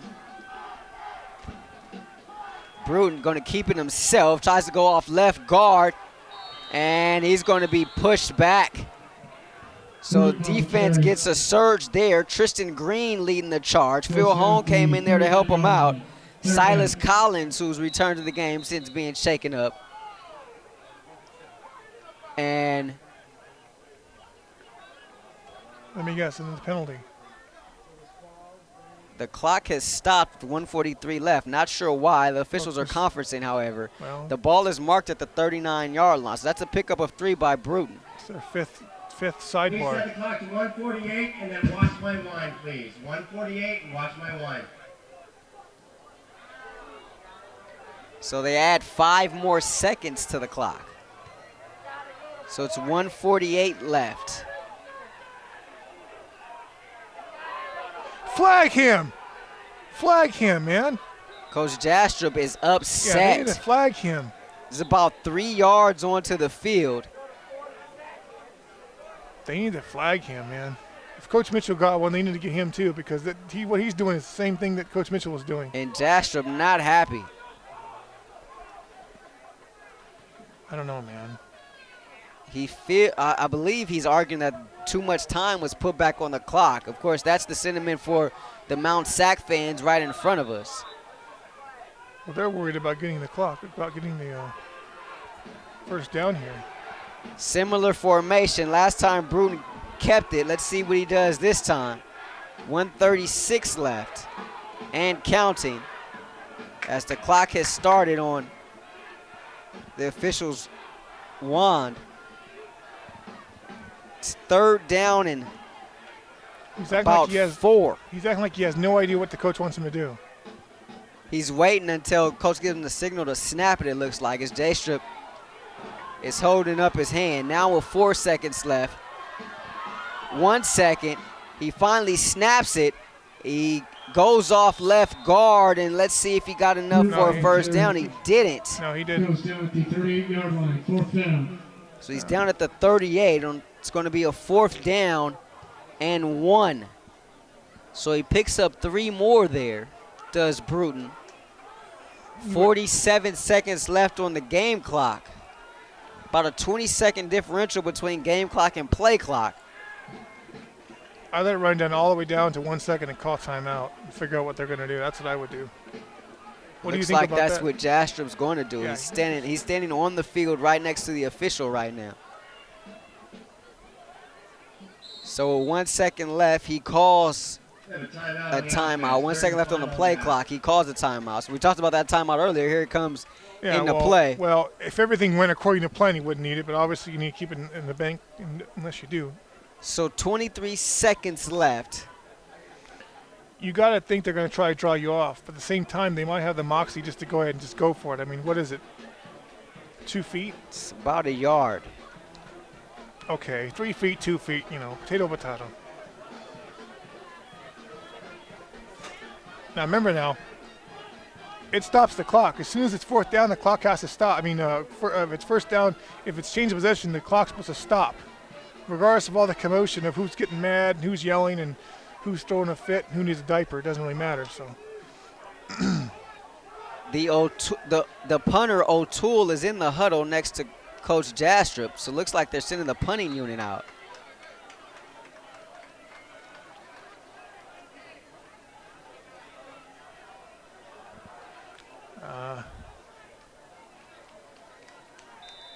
Rustlers don't have a return man deep.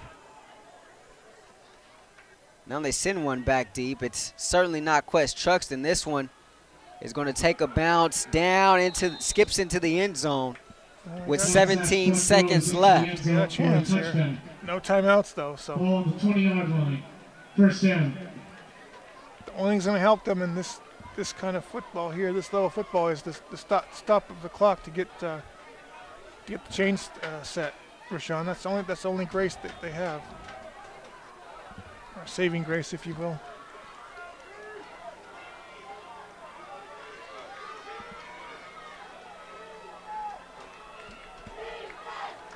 So Vance in there, empty set. They got double stacks on the far side, 3-man front.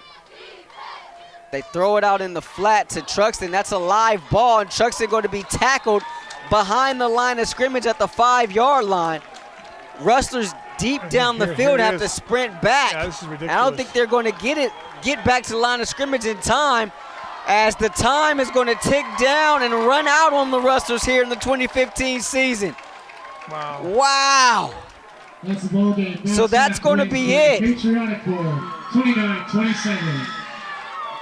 29-27, Mount SAC is your 2015 Patriotic Bowl champions as they hang on to win here on SportsNetUSA.net.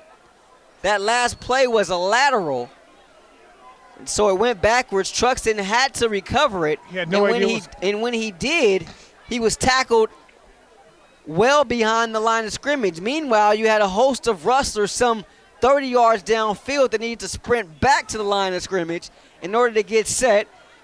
With only 17 seconds left to start that possession, they couldn't do it in time, and time literally ran out on these Rustlers. On their season, too. Wow. Final score 29-27. We'll step aside. Rustlers lose this one. As you're listening to Golden West Rustler football right here on SportsNetUSA.net.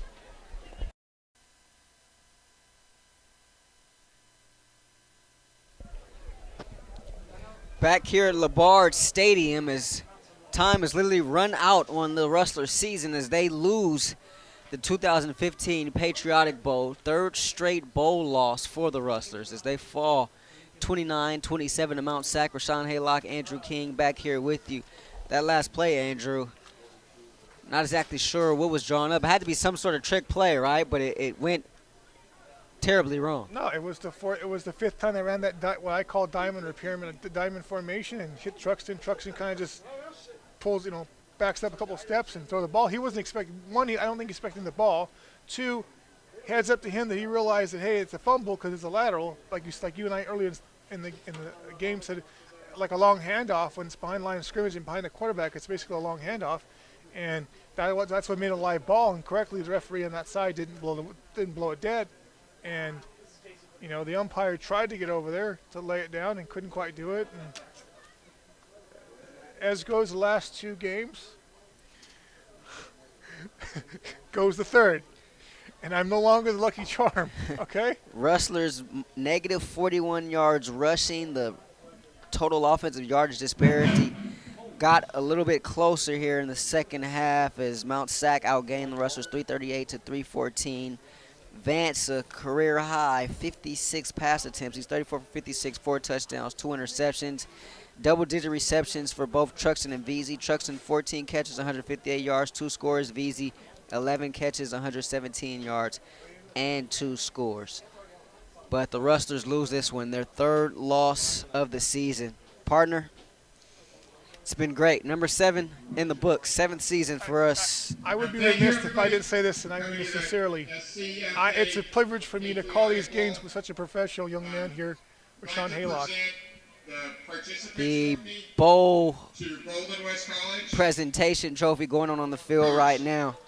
But the Rustlers, of course, lose this one. They dropped their third game of the season. After starting the season 8-0, they lose 3-0 to end the season. Championship trophy to head coach As Bob Jastrup. you can see Bob Jastrup being presented the trophy as the 2015 Patriotic Bowl champions right here We have 3 awards at midfield. and the MVP, 2 MVPs, or 2 players in the game, and the MVP. From Golden West, player of the game, Wes Truxton. Absolutely. Absolutely. I think he was the MVP of the season for us. So. Congratulations.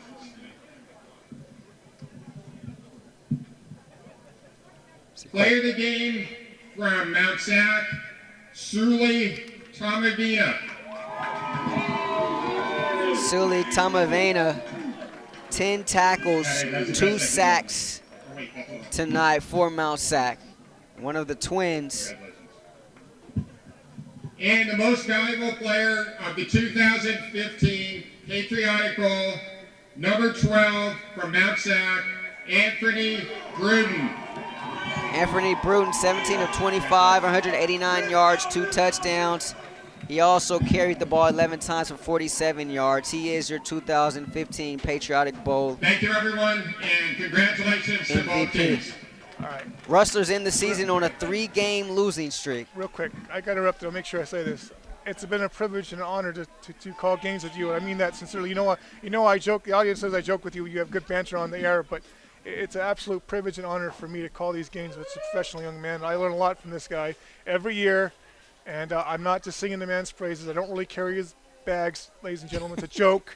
Okay, I'm not doing his Wikipedia page. It's a joke, but in all seriousness, it's a privilege and honor again to call games. So thank you for putting up with me for the last 7 of 8 years. I appreciate it. Appreciate it, partner. Glad you were back in the fold this year.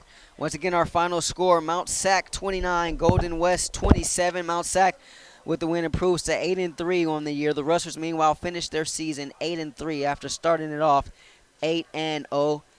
This concludes our 2015 season of Golden West Rustler football coverage. Special thanks to head coach Nick Mitchell, Albert Gasparian, as always, also Bob Jastrup, the head coach at Mount SAC.